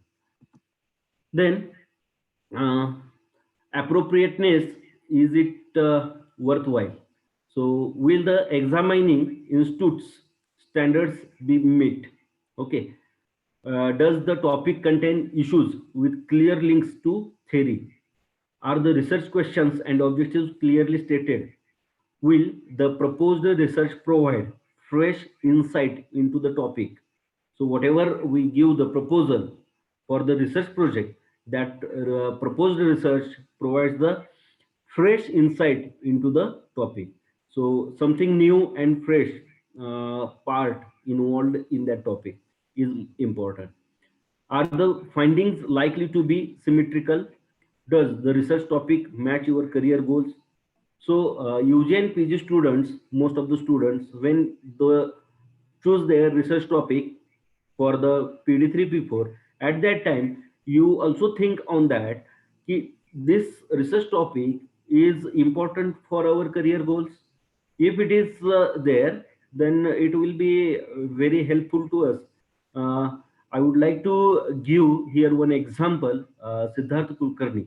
He is the PG students of zoology department, and during time of PG, MSc first year, second year, he did the work on I think spider.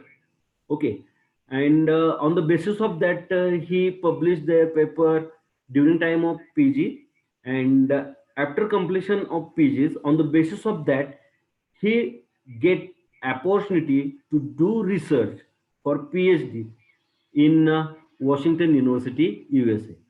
So, is your whatever research topic you have to choose that is match for your career goals, that the students also see, because on the basis of that type of activities you will definitely get the good opportunities worldwide, and that's why this PD3P4 play an important role to your career goal also.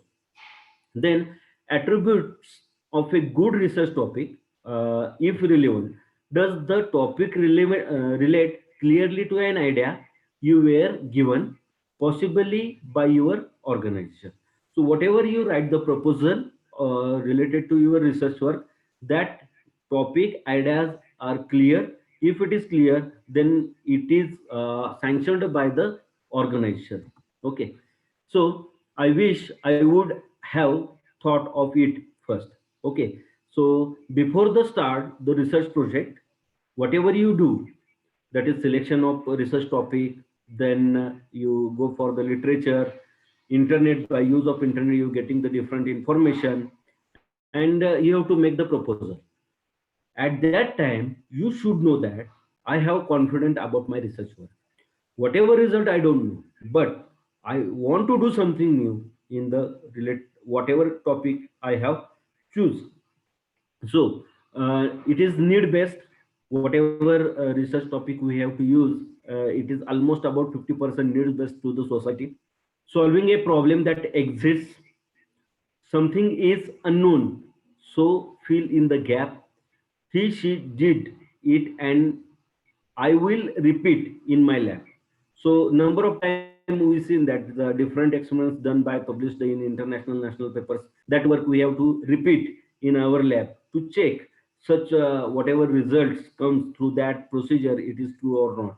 Okay, then less chance of survival, innovative idea, that is the most important part, and try to think big and out of the box. Okay, then this is the sign of good researcher, that is think big and that out of the box. If you think big, something different from other, so everybody say to you what you think, your idea is not feasible here, then you think the big, and whatever your ideas, it is out of the box, then and then you try to develop something in current scenario of PD3 P4. Okay, so if you see the research topic as a simple. Okay, so here simple research problem is there, and when you want to do it, then you should understand what is the hurdles in the choosing that topic, or when you carried out the experiment, and it becomes what very complex. At the beginning you have confidence that yes, I am do that, so it is doable. Okay, and fundable, so funding also provide to you. But after that the result is not come, positive result is not come, then it going to what, it is impossible. So for that purpose, PI, that is the principal investigator, what to do, is it worth doing, can the PI do it, is the timetable realistic, it is the institutional priority, is the money asked for sufficient, does the PI work alone or with others in the community, cross the borders, shake hands but keep some reviewers, make the idea, that is the plantable, interesting to strangers. Once in blue moon, you will get idea that will shake the foundation. So whatever principal investigator, that is PI, and the student having important role when you set some research projects and you work on it. Okay, so you have to face the different problems. Okay, so choose an interesting topic. So this is the most important. There is more motivation to do research assignment if there is a genuine interest, and this is the most important thing for the UG and PG level student. If you have genuine interest in your research topic, then you want to do something. If the research assignment is unrestricted, relate the topic to some personal experience or issues of personal relevance. If you have no personal interest in the assigned topic, pick an aspect of the topic you are curious to know more about. Okay, so if your genuine interest is there, then and then you will get the more and more knowledge of that research topic. Then you have to see, you have been assigned a research paper, you have chosen a subject that interesting to you. You figure out what part of your subject to research. There are many possibilities. You need to focus, narrow your subject to specific topic that is suitable for research. Okay, so uh, this is the most important part, and here I would like to share my experience with you. When I was getting admission for PhD, at that time I would like to do my research work in catalysis field. Okay, so catalysis is an important field of the organic chemistry, and when I met to my uh, guide regarding this topic, so guide say me, you don't do your work in this catalysis area. There are some new topic related to organic reaction carried out in aqueous medium. So it is a green chemistry related topic, and you want to do your research work in this. So I feel very bad at that time, because aqueous reaction having not that much important role, and as a guide say, that's why I'm doing some literature work. And at that time I found that only two papers published up to 2008 9, only two papers published on that topic. So whatever I synthesize the new compounds through that method is the ideal one, and it is a new investigation. So I'm focused on that, and during time of my PhD I have published 5 papers, and right now 34 papers published on the same criteria, and about 50 lakhs of funding received from the different agencies. So this is the most important task, that is you have to see the literature of your interesting topic. So this is research is not like that your mentor or your guide say something and you go and do it into the laboratory. You first discuss whatever problems, how we can proceed further, how much work is going there, how much work is done on that problem, what's going on it, and what is the possibility we want to do. And then you start your research projects. Appreciation of topic selection. So settling of a research topic is often a low point even for the most successful students. Why? Because it is very important. It's the next 2 to 3 years of your life. It will define the area for your job search. You may be working in the same area or a derivatives for years after. So here physical science students also there. So material science is the most promising field right now, and much more advanced concepts are coming in the material science. So student having very bright future of physical, that is physics students is having very bright future in the material science. So you think on that way. So things to consider. So what things we want to consider? Do you have a pre-signed research advisor, or do have to find one? Okay, so whatever mentor or guide, from that you definitely take your advice. What kind of job are you interested in? Teaching, government, lab, or industry? So whatever. So what kind of job you are interested? If you want to go into the research field, then there is a number of positions are available. That is a research associate after PG. Okay, PhD is there, then postdoc is there. If you come into the research field, lot of facilities are available to do your work. Then what are your weaknesses? So everyone understand that what is our strength and what is our weaknesses, and we focus on it, because that strength and weakness is most important things when we carried out our research project. Suppose we always fear about what when we set up the experiment, and we worry about what what will happen, and this is our weakness. Then we get overcome on it. Okay, then we will do the good research project. What drives you, bonds you, bores you? Okay, so this is our hobbies and our interesting things. So technology, puzzles, application, interdisciplinary. Suppose physics material student prepare the nanoparticles. Okay, and it is unique and ideal ways.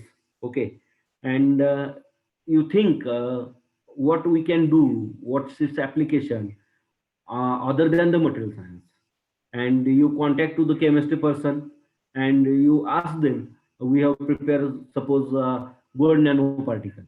Okay, and if you share that synthesis with your chemistry friends or faculties, then what happen? Chemistry faculty says that gold acts as a catalyst and it is used in different types of the reaction. So automatically the application is going there, and by gold catalyzed reaction completed there, then synthesis of gold nanoparticle by physics student and its application in chemical science. So interdisciplinary approach is there, and you always think on that way. Our subject knowledge, where we want to apply, it may be the life science, it may be the chemical science, it may be the physical science, in this way. So more things to consider. Does your advisor know anything about the topic? What is your advisor style? Okay, so mentor. So every student's having the mentor, and you think why mentor giving us this topic? Okay, try to analyze that mentor is known regarding that. What is the style of mentor? Why mentor choose this topic? So you think on that. Are you more comfortable working as a part of team or alone? Okay, uh, here I would like to say one important thing. Know anybody alone do something better in the science. Science is the subject where teamwork is the most important, and that's why I think one mentor having two or three groups of the students. So teamwork in the field of science is most important, and by the teamwork you will definitely get the better result. Whatever I have experienced during time of my PhD and after PhD, if you will do the work in team, then you will get the better result. It's my experience, and everybody in the field of science having such type of experience. So do you your advisor have funding for you to work in the area? So I am already says that our institute providing funding for the different research projects. So student more focuses on their ideas and how can it convert into different prototypes, different products, patterns, publication. The student focus on it, and it will be definitely very much better for your career. So I have found that the 6 ways to find a topic. So first one is a flash of brilliance model. Okay. So 6 models are there. Okay, we discuss with you. Flash of brilliance model. You wake up one day with a new insight and idea, new approach to solve an important open problem. And warning is here that this rarely happens, and even if it does, you may not able to find an advisor who agrees. Okay, means what? It is a flash of brilliance model. Means by thinking one day you wake up and you think like that. No, no, I would like to do such thing in the laboratory, and it will be definitely new. So new approach to solve an important open problems is there. So warning is what? It is rarely happen. It is not happens. You know that all of you know that the Kekuli structure of benzene. He one day in his dream the 6 snakes are there, and one snake held the tails of other, and such type of ring structure is formed. And this is the investigation of what? Benzene ring. So this is rarely happen. Okay, and this is the flash of brilliance model. Okay, then another one is the apprentice model. Okay, your advisor has a list of topics, suggest one or more that you can work on, can save you a lot of time and anxiety. Okay, and this is generally happen. Mentor gives you idea, and from different ideas of students as well as mentors, we choose one more. So what is a warning in such type of apprentice model is don't work on something you find boring, fruitless, badly motivated. You don't find. Okay, you don't work on something, whatever findings that boring, fruitless, badly motivated. And several students may be working on the same related problem. Okay, so we seen that the different mentor if mentors groups are there and student number of student repeated the work, and this is the drawbacks of this apprentice model. Then Phoenix model, you work on some projects and think very hard about what you have done, looking for insights. So re-implement in a common framework, identify an algorithm, prove problem inside, the topic emerges from your work, and especially common in systems. So warning is what here? You may be working without a topic for a long time. Okay, sometimes that happen. The student to do more and more and more and more work, and at last whatever the findings from their work, that is different. So you work without a topic for a long time, and after getting result, you choose the topic. So sometimes such a situation is happen when you performing your research project. Then Stapler model. You work on a number of small topics that turn into series of conferences papers. Okay. For example, you figure out how to apply the technique.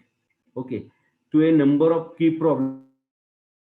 You figure out somehow how to tie it all together, create a chapter from each paper, and put a big staple through it. Okay, and what is warning there? May be hard, impossible to find the tie. Next model is the synthesis model, and life science, chemical science, physical science do that synthesis model. So you read some papers from other subfields in the computer science, engineering, or related field, for example, biology, physics, chemistry, botany. Okay, and look for places to apply insight from other subfield to your own. For example, database to compliers, etc. So warning is here what? You can spend a career reading papers and you may not find any useful connections. Okay, and mostly such thing is happen in synthesis model, because of by the support of different papers, we have to do work in the laboratory, and for the choosing of that purpose, we spend more time in the reading papers and literature.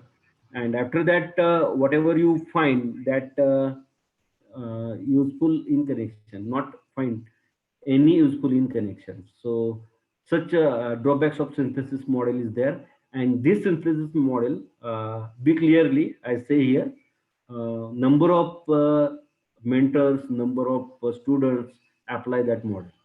Okay. The expanded term project model.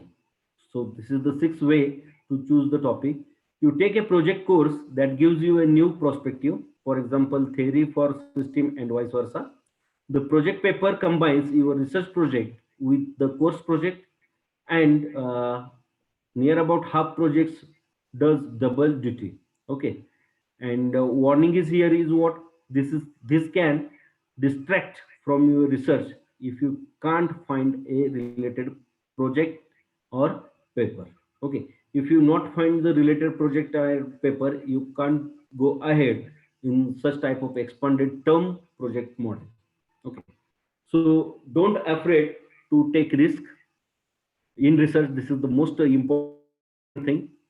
Whatever result come from your research, you don't afraid, you want to take a risk. When you take a risk, then definitely your result will be different than other. So switching areas advisor can be risky, may move you outside your advisor's area of expertise. You don't know the related work, you are starting from scratch, but it can be very refreshing. Recognize when your project isn't working. Remember, it's hard to publish negative results. Okay. And this is the phases of the research process. What is thinking is the first phase, where you have to identify your problem, purpose, and reviewing literature. Then you go for what? Planning. You have to choosing the study, design, planning, approach to sample data collection, etc. Means after thinking, you will go for what? Planning. And after planning, you will go for what? Implementing. So informing, after thinking, informing is there. In informing, you have to this maintaining result, that is journal articles, presentation, etc. And thinking, informing, and planning. After that, you go for the analyzing. So analyze data and interprets findings, and that converted into implementing.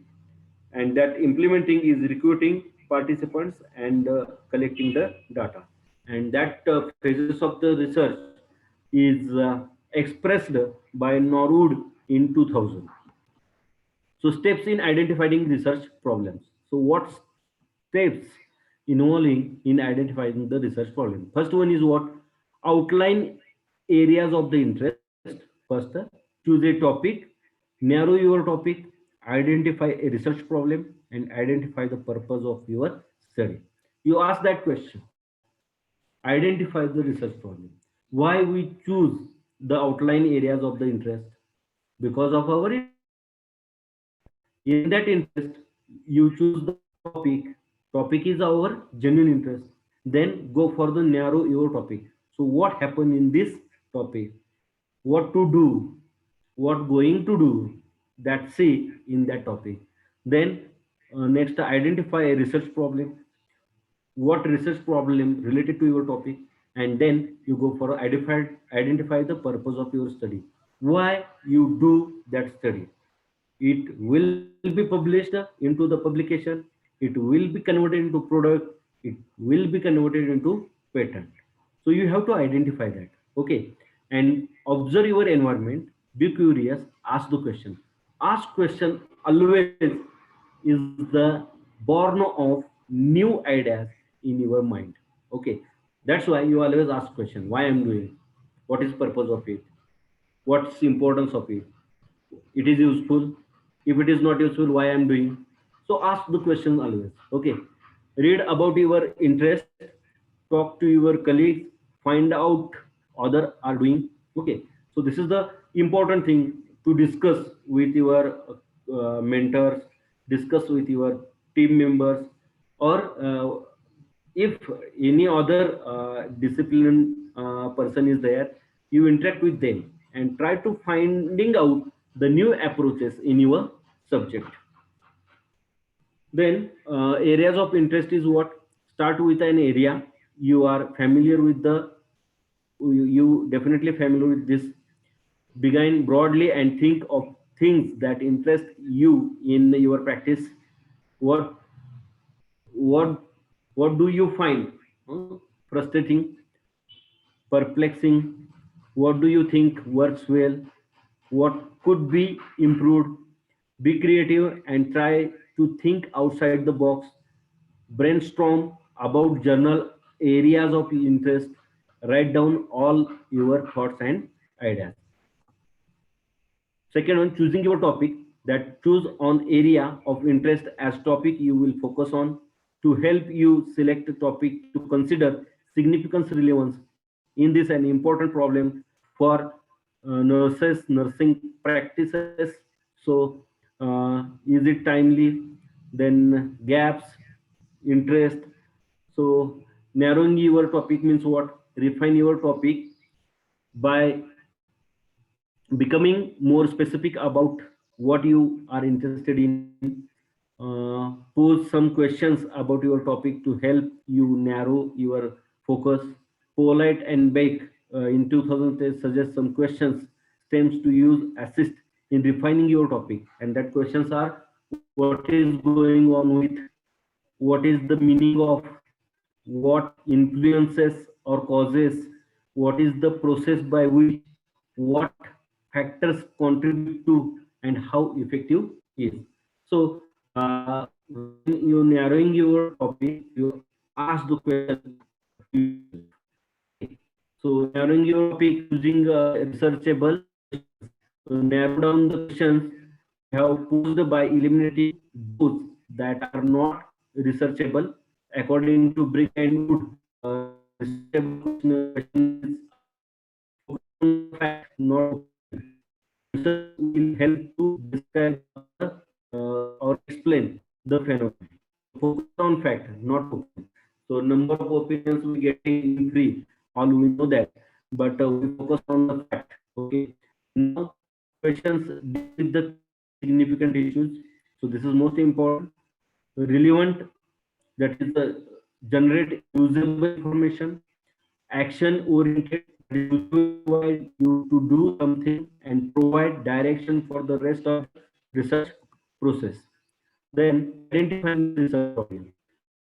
To decide on your research problem, consider the potentially researchable questions about your topic you identified earlier. Select one that you like to explore in more depth. Choosing your focus, consider your interest, the literature, feasibility of the problem, and moving from the problem to a research project. Okay, so whatever problem you have to create in your mind, through that to go for the research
Yes, now it is visible. Okay.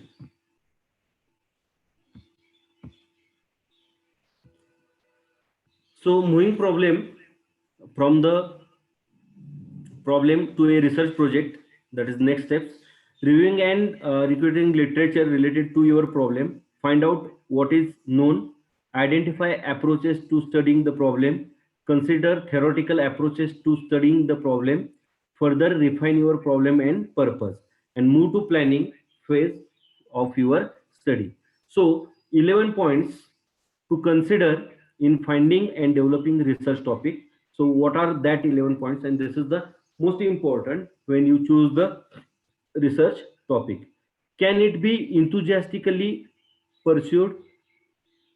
Can interest be sustained by it?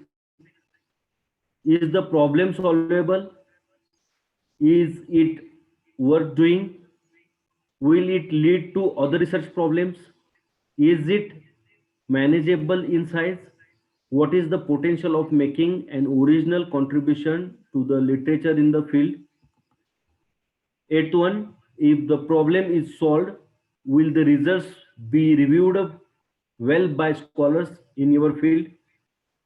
Are you or will you become independent to solve it? By solving it, will you have demonstrated independent skill in your discipline? And will the necessary research prepare you in an area demand or promise for the future?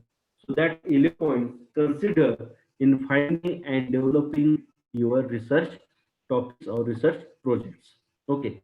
So what is the outcome for the research? So what are the research outcomes?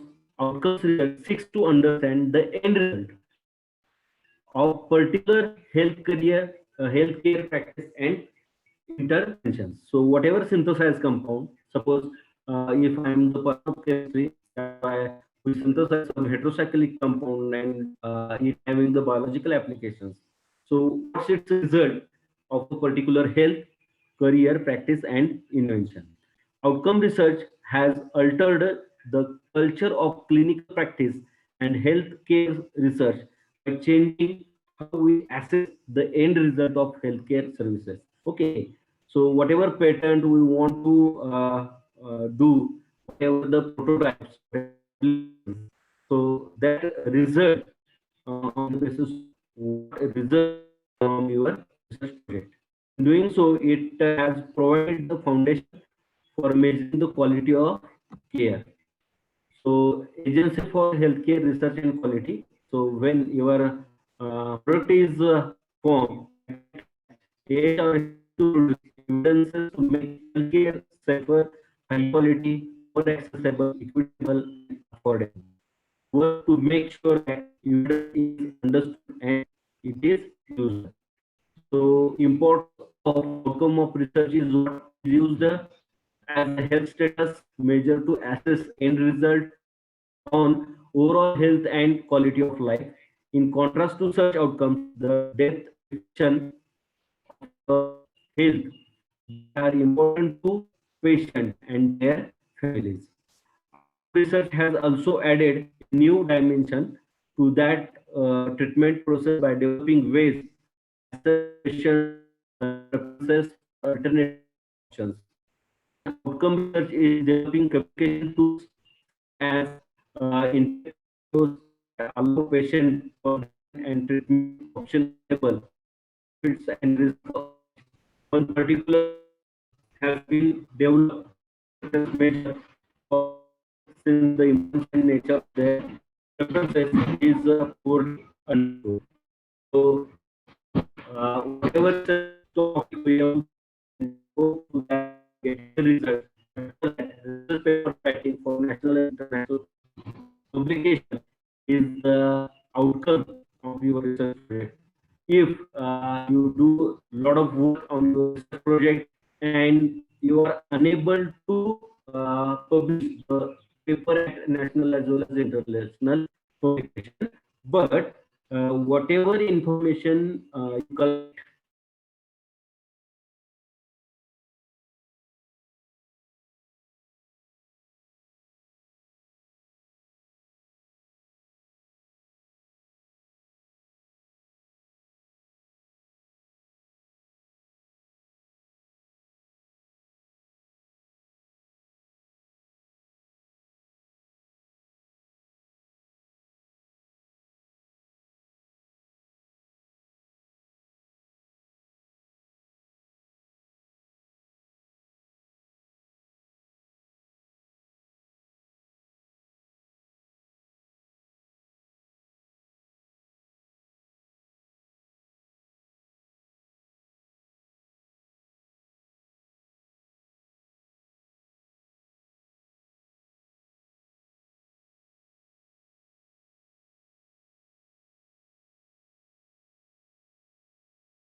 Hello. Outcomes researchers ways to measure health status broadly to capture not only the physical but but also the quality of life and ability to function in the real world. And this is, I think, the outcome of the project, research project, whatever we choose. Okay. So this is my email ID and my contact number. If any UJ or PG student have any questions or any difficulties, directly interact with me and take concern regarding to your research topic. Once again, I am very much thankful to PD3P4 committee, organizing committee, giving me an opportunity to work here as a resource person and interact with UG as well as PJ students. Once again, thank you. Thank you very much. Thank you so much, sir, for sharing the deep knowledge. Now we are going towards the validity of this 2 days workshop. First of all, good afternoon to one and all, and dignitaries, guests, and all mentors and students. With great joy, I feel privileged to extend my warm welcome to all present here for validatory function of this 2 days workshop on project design, develop, demonstrate, patent, prototype, presentation, publication, that is PD3P4, organized by Yashwantrao Chavan Institute of Science, Satara, for UG and PG students under the Rayat Vignan Prakalpa. Now I request to Dr. G.S. Nivekar sir to introduce and welcome of all the present here. Okay, thank you, madam. Good afternoon, all. Now we are at the end of this workshop, that is validatory functioning. First of all, I welcome today's President, Honorable Principal B.T. Jadhav sir. I am also welcome Vice Principal Dr. V.Y. Deshpande sir, Dr. R.B. More, Coordinator, Rayat Vignan Prakalpa, Dr. S.H. Mujawar, Dean Research and Development, all the UG, PG Deans, teaching faculty, mentors, and the participants. Now, the objective of PD3P4 and this 2 days workshop is to promote the student for the research. So this is the first primary objective of this 2 days workshop. And for UG and PG, there are total 122 PD3P4 projects is there. And this workshop has been conducted in total 4 groups: life science, physical science, computer science, and chemistry. Each group have 2 sessions, and most importantly, there are more than 260 participates in this 2 days workshop. Now, starting with the life science, the first Dr. M.L. Ahire sir discussed about how to decide a topic and how to extend it to become a research. Later on, Dr. Pankaj Mundra sir discussed about how to make prototype, how to what are the different process for become a patent. Then in the physical science group, Dr. Nimbale sir discussed about importance of PD3P4 projects, and he focused on different career opportunities with research background, and what is the importance to strong your biodata as a research point of view. And he also given some good examples and some job opportunities for PG and UG students. Later on, S.K. Shinde sir discussed about how to design a prototype, and they discussed about importance of the prototype, how to go for patent. They give some important example in CIII, that is case study, face shield, etc. And on the day 2, for the computer science group, Swapnil Khandale sir discussed about the project development in academics. in point of view of software development. He also focused on a different tools for information gathering and analysis purpose, and they also discussed about the implementation of the coding. Followed by Mr. R.P. Wagmare sir discussed about the importance of the patent, how to develop a patent, and they give some key point to search the patent and survey the existing patent. Then in chemistry, Dr. G.D. Kokate sir discussed about how to become researcher, good researcher, and what are the opportunity after you are become a successful researcher or your biodata become about research. Then he discussed about how to write a research proposal and how to write a good research article. Then finally, Dr. S.B. Kamble sir discussed about how to make a patent, and then how to make your biodata strong so that you can improve as a research scholar, how to write a proposal, etc., and how to formulate your research topic so that it become helpful for a society. So with this brief introduction of this 2 days workshop, now I request our vice principal sir to guide us on this event.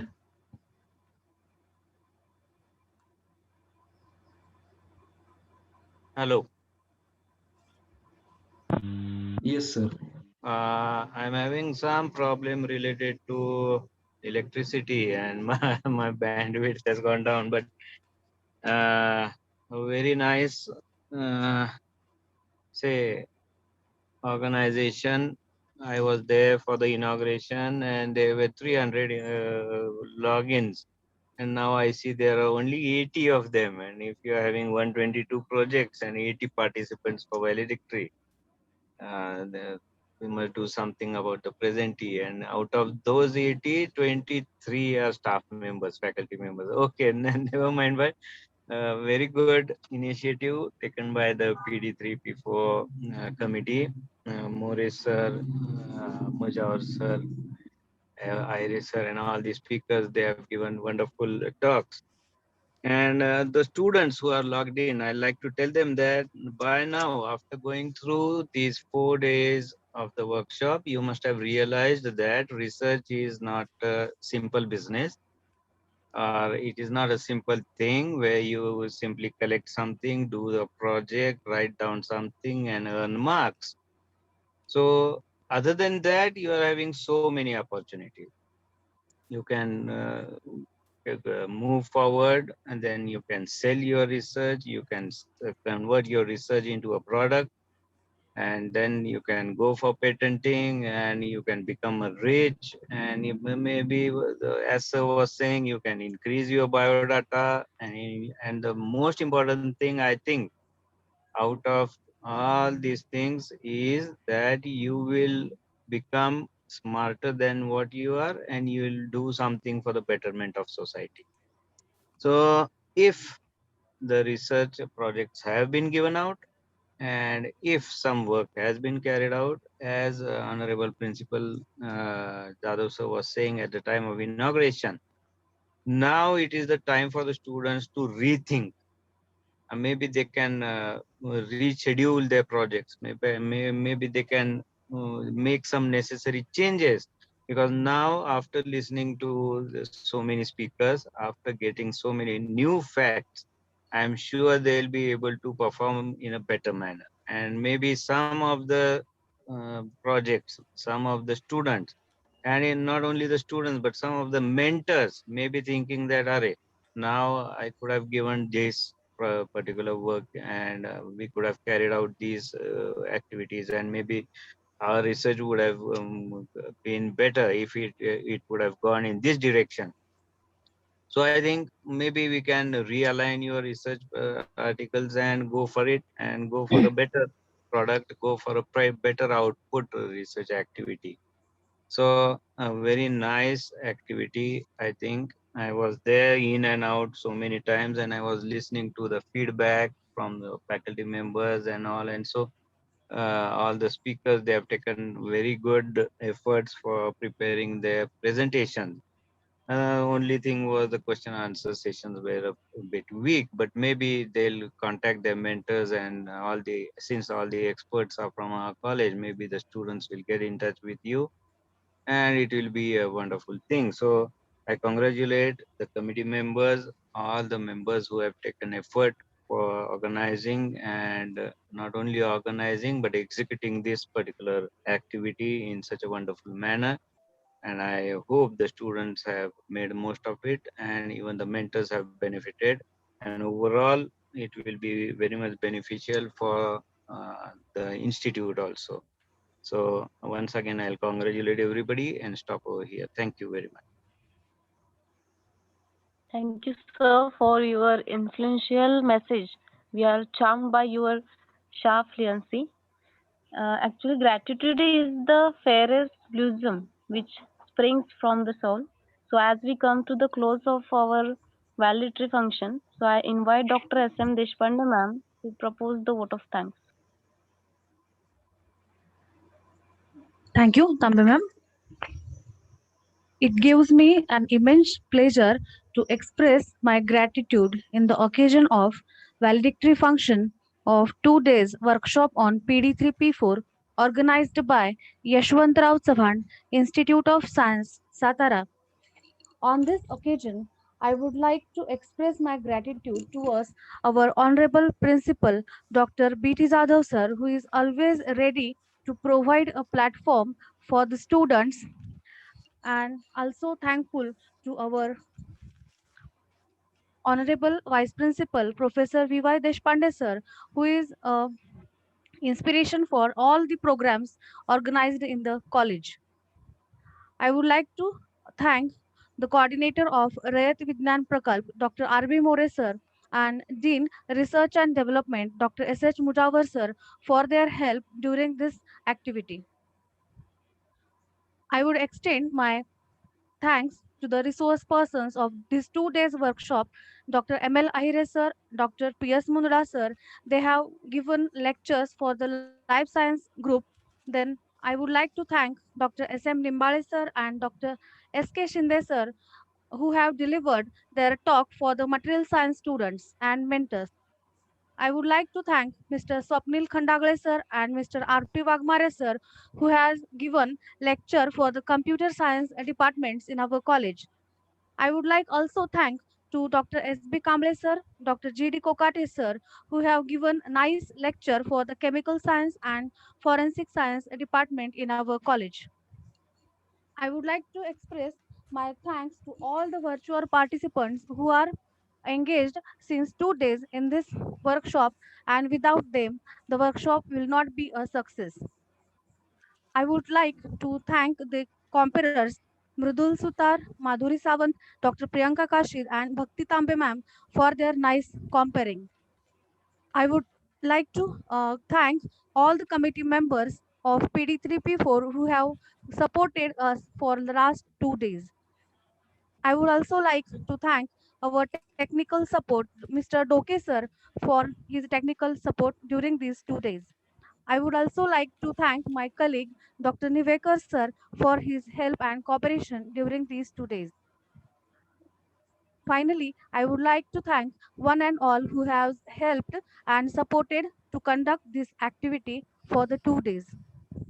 Thank you. With the help of, with the kind permission of the President, I conclude this session. I also request all the mentors and participants to fill up the feedback link which was shared on the PD3P4 group till today evening. Thank you. Thank you, everyone.